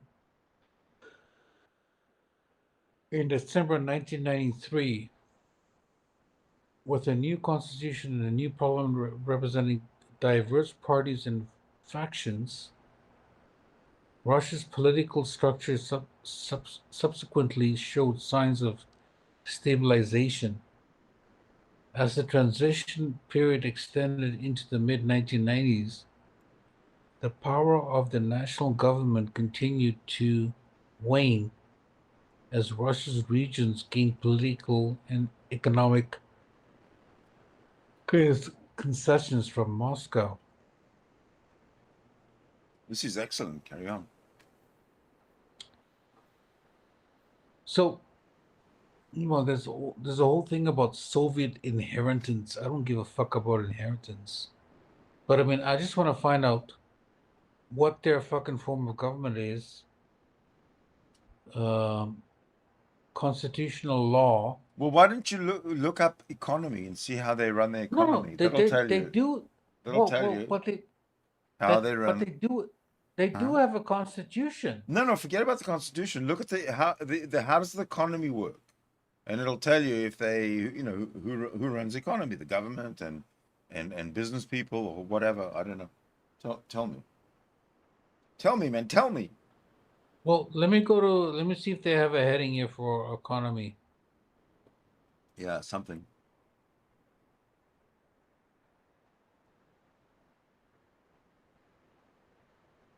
Come on, people are waiting outside the door with tickets, waiting to listen to Darth Dawkins on presuppositionalism. Well, go play your Darth Dawkins shit, man. Jesus, you are so fucking salty. I'm just trying to fucking find what you asked me to find. You still got your South African aggression, you know that? What? Your South African aggression, you still got it. I don't have any aggression, man. Bullshit. I don't see any fucking thing about economics here. What are you looking at? Wikipedia? I'm looking at Wikipedia. There's a judicial branch. I don't see anything about economy. What the fuck? Hi. What the fuck are you concerned about economy for? Because that'll tell you what kind of if it's oligarchy or not. Well, it says in theory, right? Well, I don't care about in theory. I want to know how it's actually working. Well, if it says in theory, that means that probably there are some other forms of government involved as well. So I wouldn't be surprised if there's some kind of oligarchy or some kind of autocracy or going on, right? Of course. Yeah, no, I agree. I wouldn't be surprised. All right, so we agree. Let's move on. Yeah. So what do you want to talk about next? I don't really want to talk about anything specifically right now, so I'm entertaining all ideas and all. If you have to rant about something, go right ahead. If you want to explain something, go right ahead. Here, this is your time to have as much. You can have as much time as you like to say whatever you want, uninterrupted, to the whole world. Go. You can start when you're ready. Well, what's the topic of the stream? The topic of the stream was normalizing atheism and humanism. Darth Dawkins on presuppositionalism. Yeah, that's the reaction to the video I was watching earlier. So we can go between one. We can go. We can swing back and forth. Right now, we're not watching Darth Dawkins. We're now working on the normalizing atheism and humanism segment of this episode. Yeah, so I think that pretty much the presuppositionalism those arguments have pretty much been debunked. Right? I don't see a future with those arguments. You don't, eh? So I mean, I think that when atheism, when in order to, I wouldn't say atheism agenda, but I would say in order to make people aware of secularism and humanism, I think that we need to point out fallacies in scripture, in the Bible. I don't think we need to go the philosophical route because that's useless. If you go with philosophy, you're going to end up verifying facts or non-facts eventually, right? So it doesn't matter how much you think. Philosophy is a progressive science. It leads you to the future of things. It doesn't deal very well with the past. That's my idea about philosophy.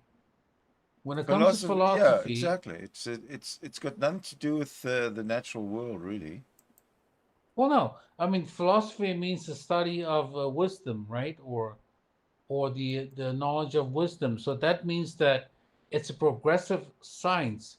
It has nothing to do, I mean, we can contemplate, we can use precedents to actually help the future, just like in a court of law.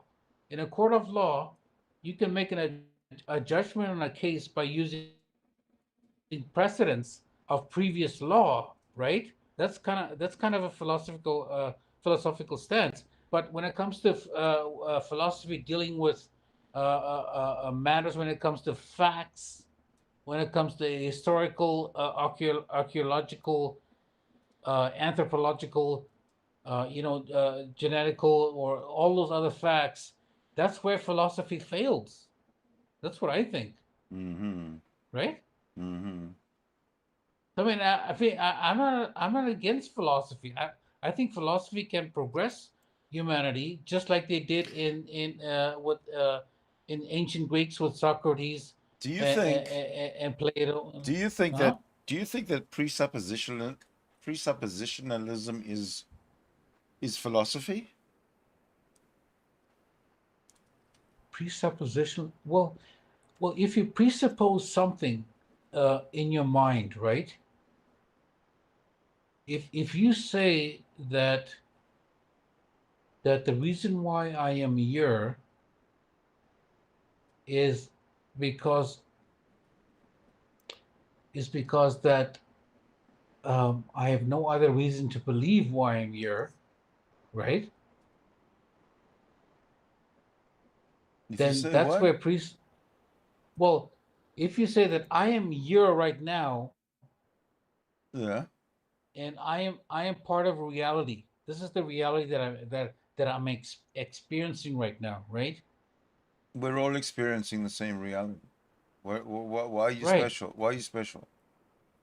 Well, no. So that even that fact of you experiencing and communicating with other sentient beings, that negates presuppositional. Well, yeah, that negates presuppositionalism.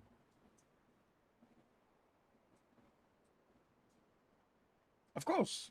Because Presuppositionalism now is just because it's a philosophical standpoint that is yeah, actually totally irrational. right. Because if you are the only person on this earth, right? Yes. Right? Yes. You would be a hard solipsist, right? No, I'd be a lonely Sydney. Whatever. You'd be a hard solipsist. What You does that think mean? What that does that everything. mean? Well, it means that everything is about you. That you're the only mind in the universe, right? Or the Hold on a only second. thing that How's exists. that any different to where there's 7 billion people on this planet?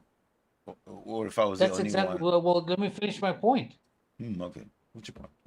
As soon as you add other agents, right? Because Yes. you have the solipsist, Yeah. but then the solipsist encounters another agent, right? Another solipsist, right? Uh-oh. So what happens when a solipsist encounters another solipsist? So you have two people thinking that they are the center of the universe, right?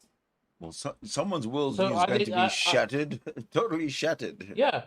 So are they going to cancel each other out, or are they going to learn to communicate with each other? They are going to battle to the death. Okay. Well, if you decide that they can cancel each other out, then there's no human existence. Well, there's going to be no human existence in the future. Sydney, just can you concentrate on this one? I don't care about the fucking future. In a billion just think years, about the present. In a billion years from now, we'll succumb to the rays of the sun or whatever's going to happen. Just think about the here and now, okay? The what? Just think about the year. Just think about the here and now. You have a solipsist. Oh, the here and now. Okay, yeah. You're right. You have a solipsist. So imagine you are the only person on this earth, right? I do. Yeah. What? I do imagine I'm the only person on this earth. So I don't have to imagine it. Or you don't have to tell me to imagine it, because yes, I do. You believe that, or you know that? Pretty sure. I'm pretty sure of that. So you're pretty sure that you are the only person on this earth? Absolutely. Nobody else counts. Well, okay. So that that means that you're hard solipsist, right? I don't know. I was just telling you the way yeah. That means that you are the only person on this earth. All right. That's what you think. Yep. So what happens? Say, for example, can you remain in that state forever? No, because one day I'm going to die. What if you live forever? Can you remain a solipsist or a single universal mind forever? If I live forever, I can remain a humanist and an atheist. Yes, forever. Okay, that's logically possible. So what happens if you introduce a second agent? So you are one agent. Yes. Right? I want Agent 007. I want Agent 007 to be introduced. I don't give a shit. Choose your number. So then now you have to interact. So now you choose to create, right? Well, I So don't you know. are What am I? solipsist. Hold on. What am I creating here? No. So you are solipsist, and you feel lonely after all these billions of years, right? I don't feel lonely. And What do you mean I feel lonely if after you're all these solipsist, you billions don't. of years? That's not Okay, so nice. that means that you'll never feel lonely. That I'll never feel lonely. Did you think God ever felt lonely? God doesn't exist. Sydney. Yes, sir. Let's just do the hypothetical. Can we just do a hypothetical? Can we just go into the you want to take it out of the realm of reality? Is that what you want to do? Yeah. Do you think God ever felt lonely? No, I don't think so. Never. So God doesn't have a need. Correct. God just is. Does God have want? Does God have wants? No. He doesn't have wants, no needs. No wants, no needs. So why did he create this universe? Well, because for the same reason that he created all the other universes. Wait. No, wait. I'm not talking about multiverses right now. Just like, can we focus on this one universe right now? Why did a God that doesn't have any desires or any needs or any wants, all right, which is perfect, right? We have to felt the need to create something that would worship or revere this God. Well, like, okay, I have an answer for you. I have an answer for you. Yes, I can. But on one condition. Yes, I can. Put yourself in that position. Yes, I can. Okay. But I have an answer for you. Okay. But you have to let me finish put my answer. In fact, I'm going to mute you until I finish because I don't want to be interrupted. Because you asked me a question and I don't want to be interrupted. Is that okay? Can you steel man my question? Ask me my question one more time. Can you steel man my question? Ask the question one more time. Well, what I'm saying is that if there's an all-powerful God, right? Yes. Out there. Yes. And this God does not, he's perfect. Yes. Right? Yes. So this God does not need or want anything. Yes. Right? Yes. Because it's perfect. Right? Okay. Yeah. Why would this God create sentient beings to worship him? Okay, good. I have an answer. You ready? Yeah. Okay. The answer here is God can do anything he wants. So what God has done is created a universe where evil exists innately in human beings on the planet Earth. At the same time, because God is all-powerful, God has created other universes as God does. And I'm just going to concentrate and focus on one universe in particular that God has created, very similar to the one we live on, this universe. However, in this universe, this other universe, which God has total omniscience over, he has allowed the humans on Earth to be innately good and innately humanistic, innately as a human community, as one, down to the single individual. They think only of the well-being of the entire community and of individuals in particular. In that universe, they have every right to say that God is good, because God has created an environment where everybody on earth is actually living a life, a virtuous life, because it's all good, there's no evil, and their God has, they believe in their God, right? And their God has come through pretty much, and they say that God is good. We have this universe here, which is evil, yet the believers say that God is good, and I think that they've got it wrong. What they should be saying is that God is evil, because in that other universe where everybody is benevolent and humanistic, they are all saying that God is good, and it's a different situation in the two universes where there's evil in this one, there's no evil in the other one. So we've got it wrong. We have to say that God is evil. Okay, that was it. You can ask another question, or we can move on. Iron.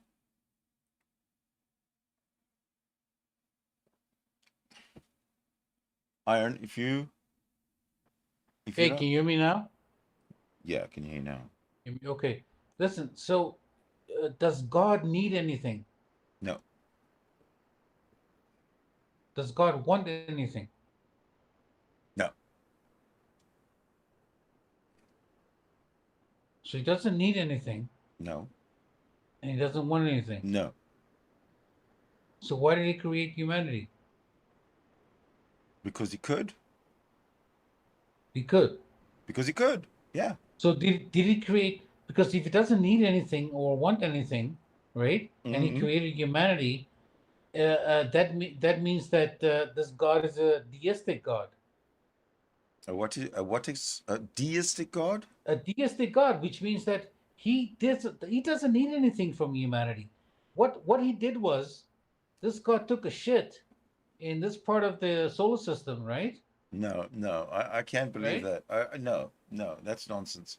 A deistic God is a deistic God is. Come on, man. A deistic God is even more ridiculous than a theistic God. But listen, this God doesn't need anything, right? Absolutely not. He needs When nothing you take a shit, at all. when you take a shit in the field, right? Mm-hmm. Do you need anything? Yes. What do you need? I'd like some soft tissue paper, please. You need a field. Do you want anything? Yes. Oh, yes. I want someone to flush. No, you want to take a shit. Oh, I thought we're done with that. Yeah. So what happens after you want to take a shit? Do you need anything after you take a shit? Toilet paper. No. You can wipe your shit. You can wipe your ass with a fucking leaf. Doesn't matter. So I'm not so sure. I'm not so sure this taking a shit in the field is turning out to be such a pleasant adventure. To be honest with you. So this is the thing. I think that like all this fucking bullshit that you spewed in this fucking 2 minutes that I listened to you, like you didn't demonstrate whether a God needs something or a God wants something. I didn't need to, because I told you he doesn't. What does this God want? Nothing. What does this God need? Nothing. So then this God is perfect. No. What do you mean? How do you correlate? I don't want anything. I don't need anything to perfect. That doesn't make any sense. If you don't need food, right, and you don't want food. No. If I don't exist physically, I'm not part of life. I don't need. I don't need to create energy, and consume something that'll create the energy to keep me going. I mean, exactly. If you don't need food, you're self-sustainable. No, if you don't need food, you're a rock.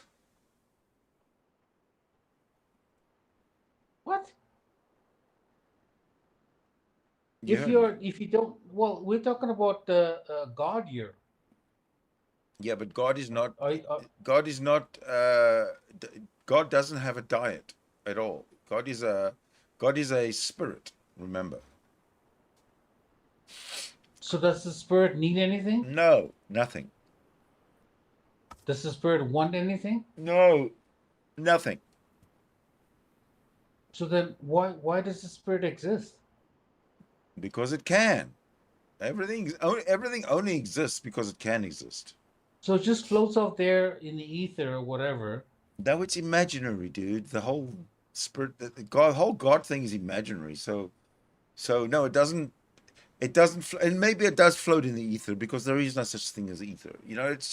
It's all imaginary. So when we talk, we can talk till we blue in the face about what God can do, what God cannot do, and we can disagree on absolutely everything, and it makes no difference because we're just disagreeing on a fictional character. It makes no, it's pointless even talking about God specifically because God does not exist. So, yeah, but maybe it floats in the quantum fields. How? Why? Why would you? Why is that a maybe? And how does it change the quantum fields without God? Well, we know that in the quantum vacuum that things can be produced by atoms popping in and out of existence, right? I'm not sure about that. Yeah. I don't know about that. Yeah. So then, yeah. I cannot confirm that. That's what quantum is. No, it isn't. You either yes or you no. You either exist or you don't, right? No. Are you telling me that an atom either exists or doesn't exist? No, quantum is an atom is the balance between existence and non-existence. No. An atom is a particle made up of a nucleus and mostly empty space. Yeah, hold on, made of a nucleus and electrons. Right. Mostly empty space between the nucleus and the electrons, but at the same time, it's so tiny that we call it at the quantum level because it's so tiny, and also we know that that's not the smallest particle. There are smaller things. So that atom, the nucleus, everything's made up of something else. That's right. And there's one thing I needed to before I forget, I wanted to bring up something about the Christian argument. I brought up something that I thought of something that they never ever say in their argument, because we have to admit that before the Big Bang there was gravity. Gravity's existed since the Big Bang, but definitely before the Big Bang, right? So when they say that all matter, time, and space was created at the Big Bang, that is not true. Because if time, space, and matter includes gravity, and gravity must have existed before the Big Bang in order for there to be a Big Bang, then they are wrong about time, space, and matter being created and coming from nothing. So I just wanted to put that thought out there and see if there's any comment. Okay. Well, what if it means that in order to have gravity you have to have mass? So gravity will not actually exist without mass. So it's almost like a cancellation. It's almost like a positive and negative relationship between mass, which is the planets and everything you see in the solar system, and gravity. So without the mass distorting gravity, nothing can exist. Correct. And something does exist, right? That we know. Reality does exist. There's no disputing it. Yeah, so we have matter, right? We have vibration. We have what? Vibration. We have vibrations. Yes. We remember at the quantum level, it's all vibration. So when you touch your desk right now, are you feeling vibrations? I'm not talking about that. I'm not talking about me feeling vibrations. I'm not talking about physical vibrations in me. Those are I'm talking about at the cellular, at the subatomic level. It's all vibration. Like you said, it's massive space. You got the proton, you got the spinning electrons and whatnot.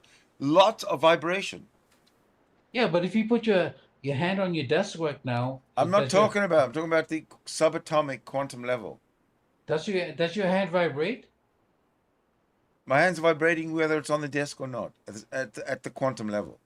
Put your hand on the desk right now. You don't get it. Put your hand, look at your hand, and look at your hand, and then look inside each and every individual cell and atom of your hand, and go very, very deep, way, way, way subatomic. Right there, where you can actually look at the electron from the inside out, from the point of view of the proton, and just look how much vibration and buzzing and shit is happening in every single cell, in every single atom.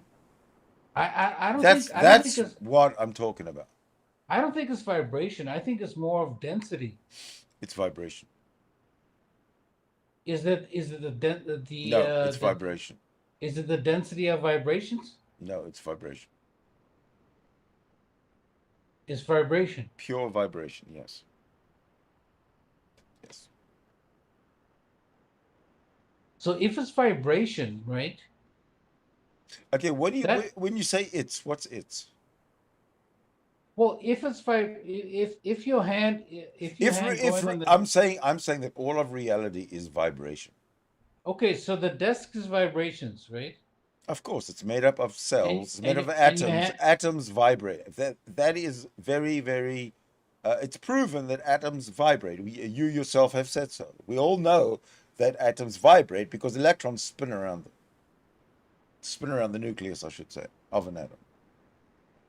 So yeah, they have what's called they don't vibrate. They have orbitals. Yeah, right? Yeah, it's movement, right? Vibrate. It's vibration.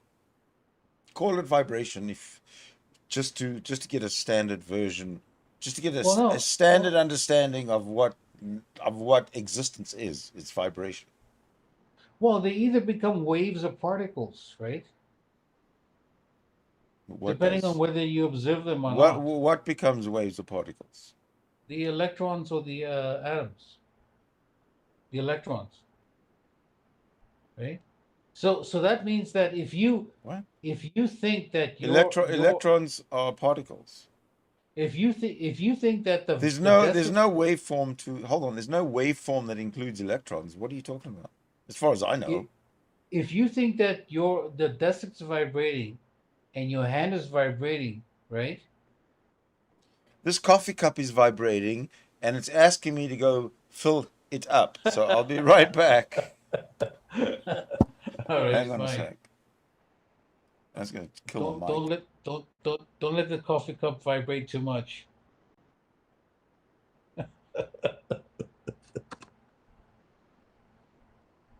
I'm gonna get a drink as well.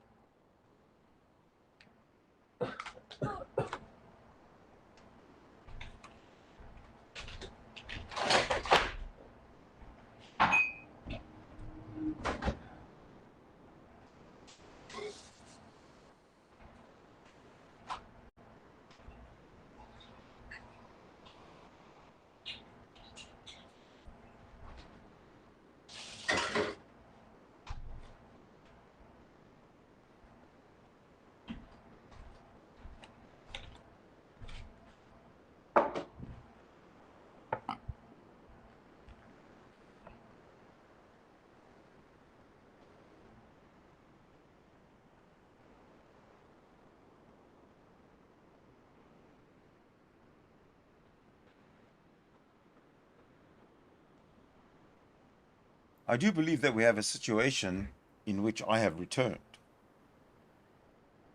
Can you hear me? Is that God? Hello? God? Can you hear me? Yes, God. Yes, I hear you. God. I think you're wrong when it comes to Is that you? I think you're wrong when it comes to vibrations. Okay. I think it's mostly interference patterns. Okay.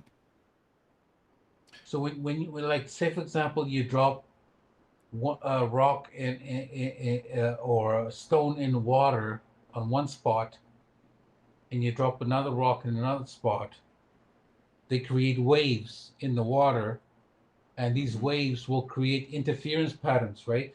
Mm-hmm. And these waves will actually merge together, Mm-hmm. and they will either become stronger or weaker as the waves progress, right? It depends on the momentum of the thing that's dropped, right? Yeah, but I'm not talking about. I'm talking about the vibration in the thing that's dropped, not the vibration caused by the thing that's dropped. In other words, vibration But is quantum isn't level. that energy? Yeah, but isn't that energy of the thing you dropped translated into into the object you drop it into? So when you drop a certain thing or rock into a pond, it creates a wave, right? Yeah, but the rock itself is full of energy at the quantum level, and nothing changes in that situation when you drop the rock into the pond. It just creates another waveform in the water, which is more related to the water than to the rock. But I'm talking about the energy of the rock. Okay, so you're talking about potential energy and kinetic energy. No, I'm not. Well, the rock is potential energy. The potential and kinetic energy have only let me finish. Are related to if the rock moves. But if the rock is just going to sit there, it still has the same molecular makeup and vibration, internal vibration because of it, whether it moves or not.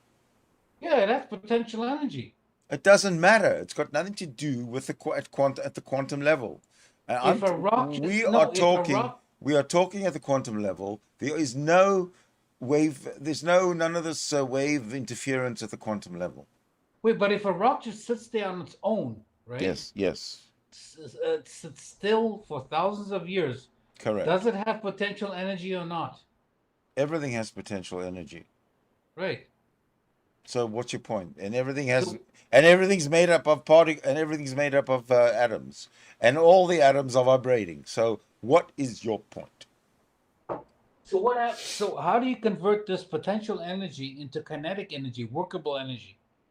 I know, push it off the cliff with a rope tied to a water pump. So do you think the universe could actually work that way, where the cosmos of the universe had some kind of rock or some kind of center that had potential energy? No. And something caused this rock or this energy to move and create the gravity waves that we see today? No. I think the gravity waves are certainly as a result of the vibration from the very beginning. Where does this vibration come from? Where does the vibration come from? Well, it's quantum mechanics. That's how atoms live. They live by the electrons spinning around the nucleus, and that's energy, that's vibration. Right? Okay, so we know that the nucleus of the atom contains several particles, right? The proton and the neutron, yes. No, it contains gluons, it contains leptons, it contains... Yeah, exactly. Yeah, you go exactly. Yes. All that, it contains up quarks, down quarks. Right, and all of that shit, right? All of that spin up, spin down, but it's all movement, it's all vibration. Yeah, but they're looking, you're getting it. Yeah, but they're also looking for a negative. So if you have an up quark, there has to be a down quark. If you have a positive lepton, they also have a negative lepton. So it has to be symmetrical, right? You're just talking about matter, antimatter. Yeah, but when scientists discover these things, they have developed certain kinds of particles that are symmetrical, but there's a gap there. They don't have these other particles, and they're not sure if those particles will be symmetrical or not. Right? No, I have no idea what you're So, talking do you understand what I'm saying? about. No. So, okay, so what it relates to is that, I mean, I agree with you. The science is pretty. I mean, the science is pretty new, right? No, it's not. Well, we've only about had 150 years to develop these. I was in high school when I heard about quantum mechanics. 150 years. Niels Bohr and all those people. Yeah, they were around about the turn of the century, around about when Einstein was around. Yeah, since the Industrial Revolution, right? Industrial Revolution was probably middle of the. No, it was 1900. Middle of the 19th century, maybe. Yeah, with Henry Ford and all that. No, way before that. Way before that. The Industrial Revolution, I think, was in England first with the steam trains and the factories and the coal, all that kind of shit. Oh no, I'm confusing it with the actually assembly line. Yeah, that was in also the 1910s.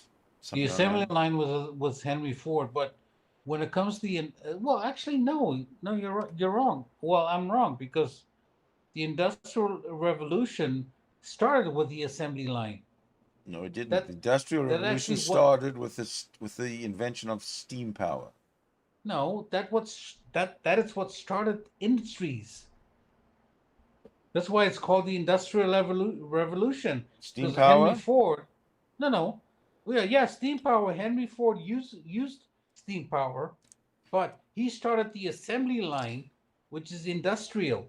He didn't start the Industrial Revolution. The Industrial Revolution. He did start the assembly. No. He did start the. I didn't say he didn't start this assembly line. He didn't start the Industrial Revolution, because what he did is not considered the Industrial Revolution. Simple. Well, okay, fine. So maybe the Industrial Revolution was started with learning how to use fossil fuels. No. The Industrial Revolution was started when technology reached the point where factories were able to be automated to some point, when steam came around and they could build railways and they could transport stuff. You know, when that type of they made, they made at the time, they were making steel and they were making things from wool, and like factories were generating a lot of shit. That's what I mean. That's what I mean by the industrial. The factories means industry. Industry developed with automation and industrial production. Not so much. I think automation is a stretch. No, back the steam engine. In the very beginning. The steam engine was a separate entity. That was great. That was a revolution. They all meshed together. No, that's a revolution on its own. But when it comes to manufacturing repeatable products in industry and a factory, that's when the Industrial Revolution started. Henry, how you doing? Good to see you. So we don't know what we're talking about here, Iron, and I think I agree with Henry. What? We don't know what we're talking. We don't know what we're talking about here. What? Well, yeah, no. There's no concrete topic. I don't know what we're talking about.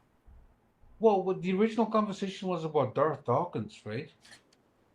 No, not at all. Oh, well, maybe we did talk about it, but what I was doing was I was playing the Darth Dawkins Presuppositionalism video when you came in. So I stopped, and we here we are. Because either we have the room going or we have my reaction video going, but it's kind of pointless to have both going.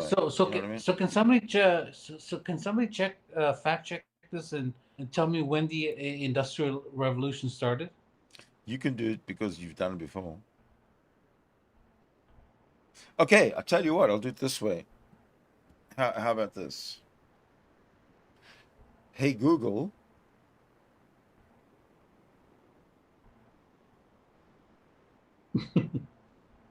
I think Google's ignoring me. I think you should say Alexa. Hey, Google. When did the Industrial Revolution begin?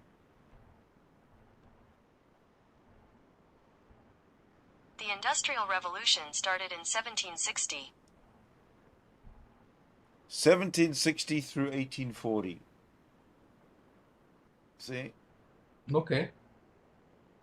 1760. And who's your man there? Who's your boy? Ford? Yeah, what does it say about Ford? I haven't asked anything. What do you wanted me to ask it? Okay, so is the Industrial Revolution started 1760? Yes. Until what? Until 1840. So what did Ford do? Whatever he did it in like the early 1900s. It's 100 years, 60 years after the Industrial Revolution period ended.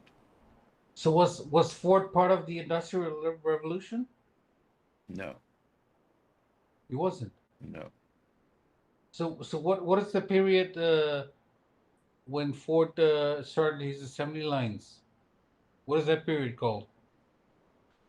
Post-industrialism? Oh, maybe. What's his name? Oh, well, hey, Google.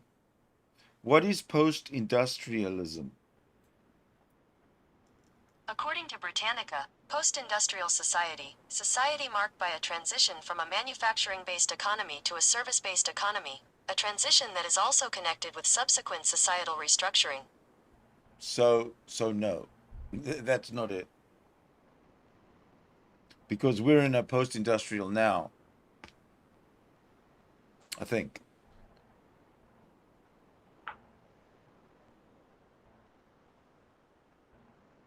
Okay. Hey, Google.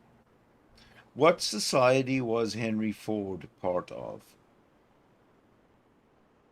Here is some information for where was Henry Ford raised? According to History.com, born in 1863, Henry Ford was the first surviving son of William and Mary Ford, who owned a prosperous farm in Dearborn, Michigan. Yeah, who cares? Dearborn, Michigan. Wow. That's actually a Muslim city right now. No, it wasn't in 1863. Dearborn is actually a Muslim city right now. A lot of Muslims there. So I'm not saying that's bad. I'm just saying that's that, what I say. So Michigan, wow. I've never been there. So what can I say? Yeah. Hey. So what's up? Are you going to hang around a little bit, or what? Are you going to get any other guests in here, man? If people are more than welcome to join. Why don't Henry Hansen join? What's up with this guy? Because Henry doesn't have a mic. What? He doesn't have a microphone. Doesn't he have a computer with a mic, a laptop? Well, I don't know. You'll have to ask him. Henry? Iron Charioteer has a question for you, Henry. Do you have a microphone in your laptop, Henry? If so, join the stream. If not, go to Walmart and buy a $5 microphone. I'm not too sure where Henry actually is, if he's in North America or some other region. Okay. Well, if you don't have Walmart there, go to one of your local stores. Yeah, but he might be in like somewhere inaccessible, like Uzbekistan or somewhere, where they don't have a Radio Shack around the corner. It could be. Well, Radio Shack is old. There's no Radio Shack anymore. Right. What the hell, Radio Shack? I used to work for Radio Shack. Really? Yeah. What year? 1985. I actually worked for the fucking company after Radio Shack. Oh, the source or something? The source, yeah. Yeah, I I was a remember that. manager. I was a manager. Ooh, the guy knows his diodes. I know my transistors. Your transistors. And my resistors. That's funny. That is I know how to resist all kinds of funny. things. That's hilarious. Yeah. You want a computer? I'll sell you all the add-ons. Hey, stop being a Radio Shack salesman. It's the add-ons that make all the money. You want extra printer paper? You want a printer with a computer? I used to be bonus. I used to work at London Drugs, the computer department, same thing. Sell. Yeah. Yeah. Do you want to? And everything was not everything. I mean, you made a decent wage, plus you earned commissions on items that you sold, certain of them, and it was a good living. Yeah. It was a good living in those days. Yeah. Well, yeah, you got your extended warranties. You got to sell 3-year, 1 year, 2-year extended warranties. No, we right? never did that. You never did that? I did that. No, we were fairly reputable. London Drugs, you know London Drugs. They're pretty honest. What city was that in? It was a city called Richmond, British Columbia. Oh, okay. Henry Hansen's he can't talk because he's got company. What? Henry Hansen from Colorado says he can't talk because he has company. Yeah, but you're in a democratic state. No, there are people in the room. So you know, his wife is around, I guess, doing something, and he can't disturb her. If you're a Democrat, you can do whatever you want. You hear that, Henry? If you're a Democrat, your wife will understand, Henry. You see, Henry, you have no excuse now. Jy's mal. Jy weet. Jy's mal in die kop. Henry is a bietjie mal. 'n bietjie mal in die kop. Yeah.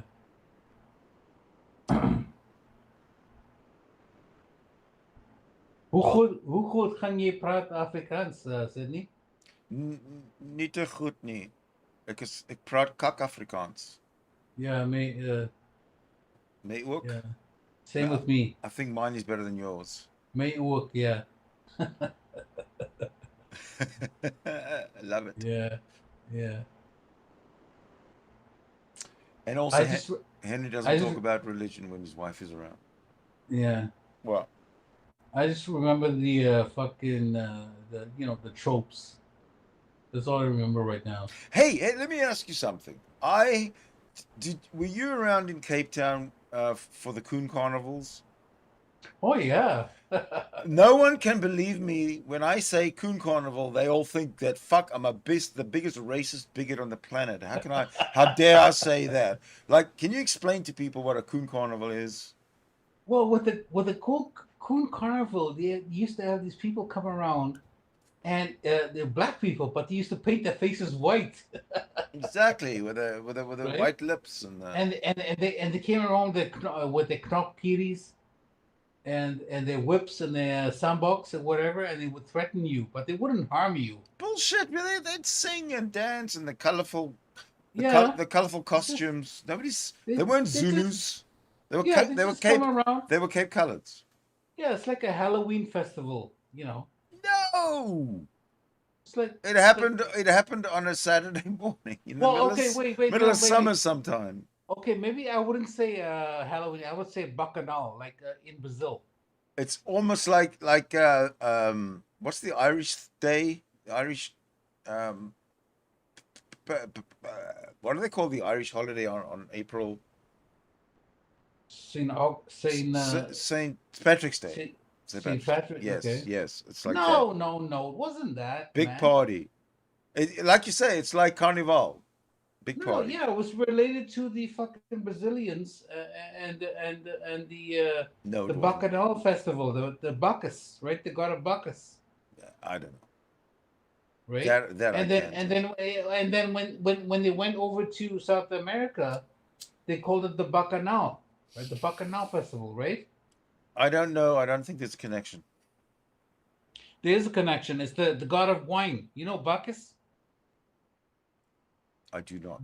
Bacchus is the god of wine from the Greeks, man. Okay, if you say so. Yeah. I haven't studied that chapter. Yeah. Of my, so that's where it came from. My Greek and book. these guys would come around and just like dressed in fucking white face instead of black face, and they would come around and scare you, right? Like a trick or treat. But it's summer. No. You're talking about totally a different culture. Well, I'm a whole different event, and I'm talking about something that is absolutely unrecognizable to me in what you say. Okay, so what was your experience with the Kuhn Festival? With the Kuhn?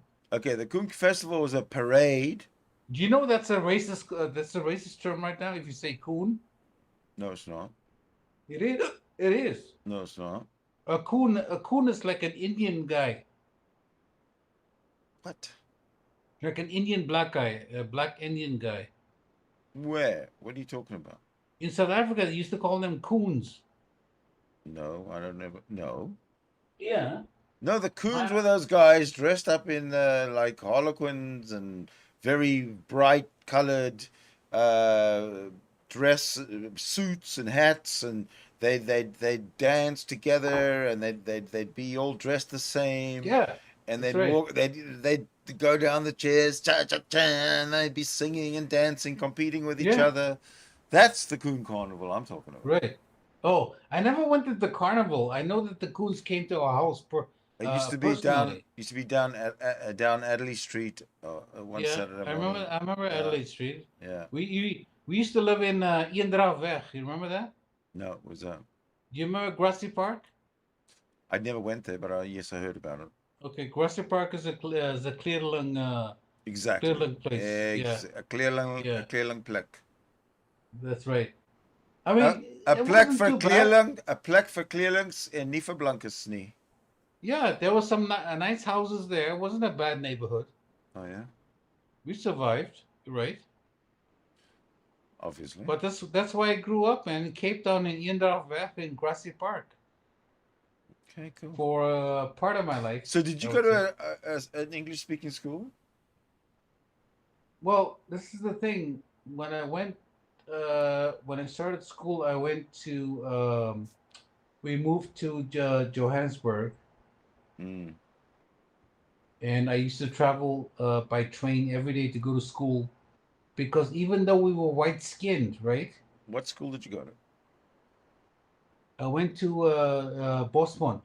Yeah, but was it an English school or an other language school? It was a primary Afrikaans is the first language, and English was the second language. Yuck! You went to an apartheid-run school? Yeah. Jesus fucking Christ! I am appalled. Yeah. Have you heard of CJB? No. Christian Botha? No. No? Oh, no. Who's he? Christian Botha was one of the fucking prime ministers or some kind of president of South Africa. No, I was. You know, I used to hate from as far back as I can remember. I used to hate the white apartheid government. Remember the Botas, the Botas, or the you know? No, I remember PW. No, FW. FW de Klerk. Yeah, he just died, by the way. Yeah, that was my period. Well, actually, no.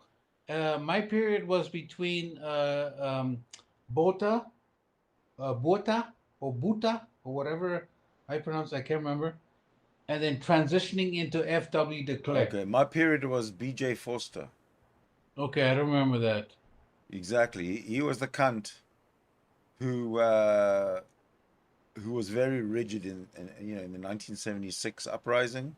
Yeah, he was a big puss. He was the absolute puss of to me. He was the biggest. He was like Hitler. Okay, I don't remember that guy, but I know that FW de Klerk made the most changes, because after Mandela got released from prison, that's when FW de Klerk said, "Fuck this shit. I'm not, I'm gonna give South Africa up to the fucking blacks. That's it. I'm done." I wasn't there for that. You weren't there when the what do they call it, the restoration and the No, truth and reconciliation. I was. truth No, and reconciliation. I You was weren't there for that? long gone. Long Well, gone. I was also long gone, but I remember looking back when F.W. de Klerk just fucking dissolved his power, and Nelson Mandela got released from prison, and Nelson Mandela came up with the ANC party, and he established a president. I think was he president? No, he wasn't president. I wasn't there for that, so it was foreign to me. I was here, I Yeah. didn't give a fuck what's Well, happening. Nelson Mandela was never president, but he did appoint a president of South Africa. It was Zuma. Was it Zuma or something? I can't remember. Don't know. It doesn't matter. Yeah, whatever. But can you believe this guy Nelson Mandela? He spent 27 fucking years in prison for doing nothing, just for fucking protesting and activism. That's because the apartheid government were very Nazi-like towards the blacks. 27 fucking years in prison just for protesting and activism. Oh. No crimes. He didn't commit any crimes. What I blame primarily for that is the Dutch Reformed Church. Reformed Church, right? So it goes back to fucking Christianity. So it's Christianity is the reason that apartheid existed, because of Christianity. It goes back to Vasco da Gama. It goes back to fucking John Calvin, even Calvinism. Absolutely, Huguenots came in there. Yeah, the Huguenots. Yeah, big part there. Exactly, and it's all culminated in apartheid. Yeah.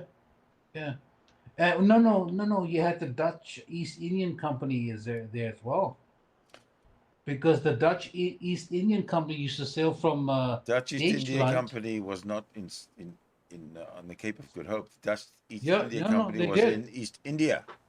No, but they sailed past the Cape of Good Hope to get to India. So yeah, they probably had a station there, right? First, before they discovered the route across land to India, right? The what they call the Silk Road or the Spice Road.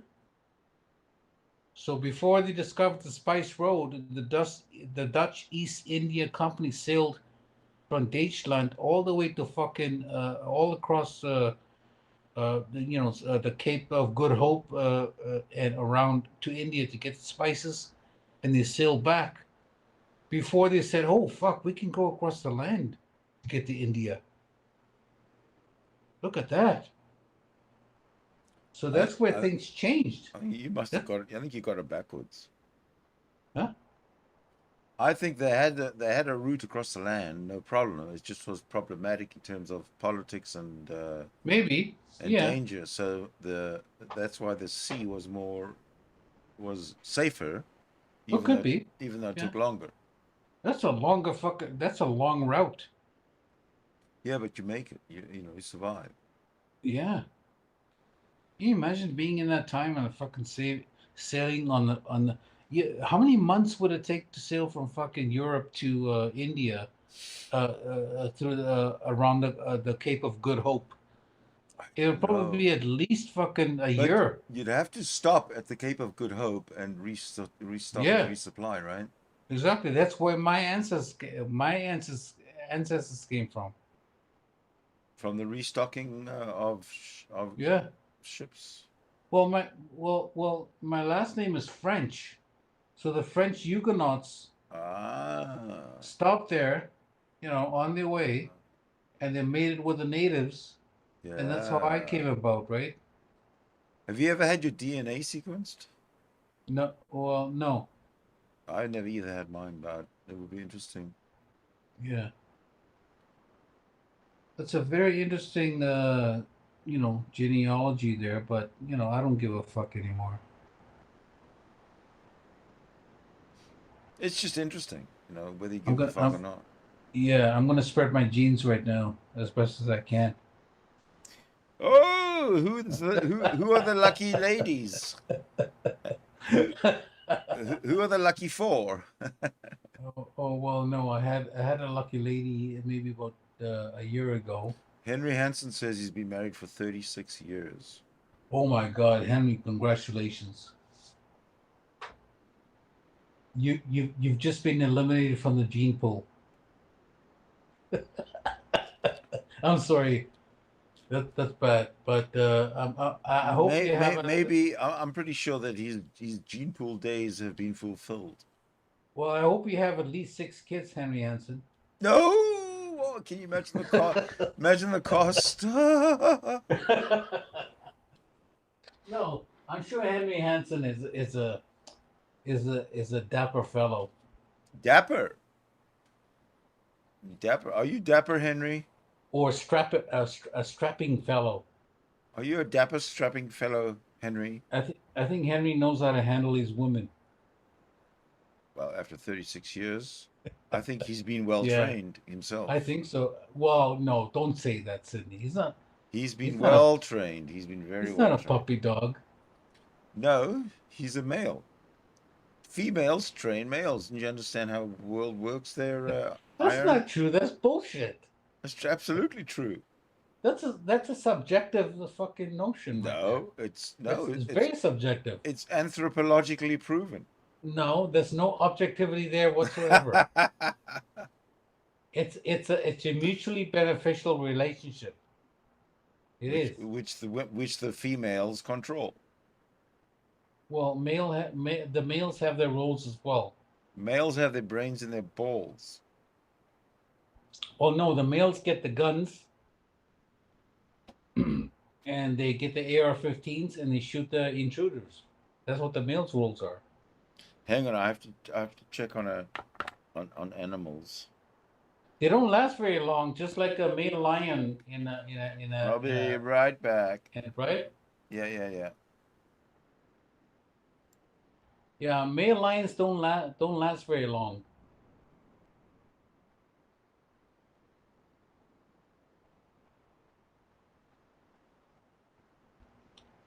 Yeah, Dionysus, Henry Hansen, is a dying and rising god.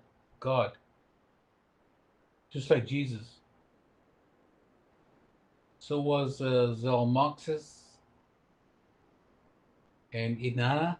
Inanna was a female, by the way. And so was Horus.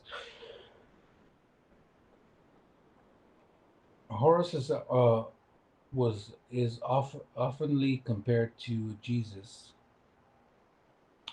but mostly I would say Apollonius of Tyana is another dying and rising god. Dionysus, Zalmoxis, Inanna.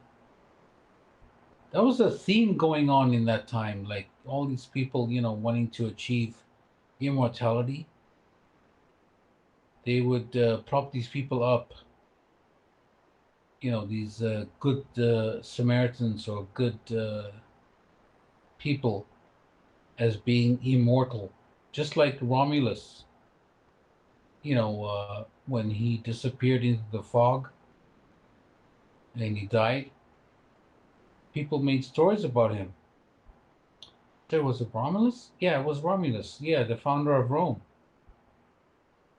They made stories about him being like a god and resurrecting to heaven and all that stuff. So, this is surprising. There's a lot of dying and rising gods in history.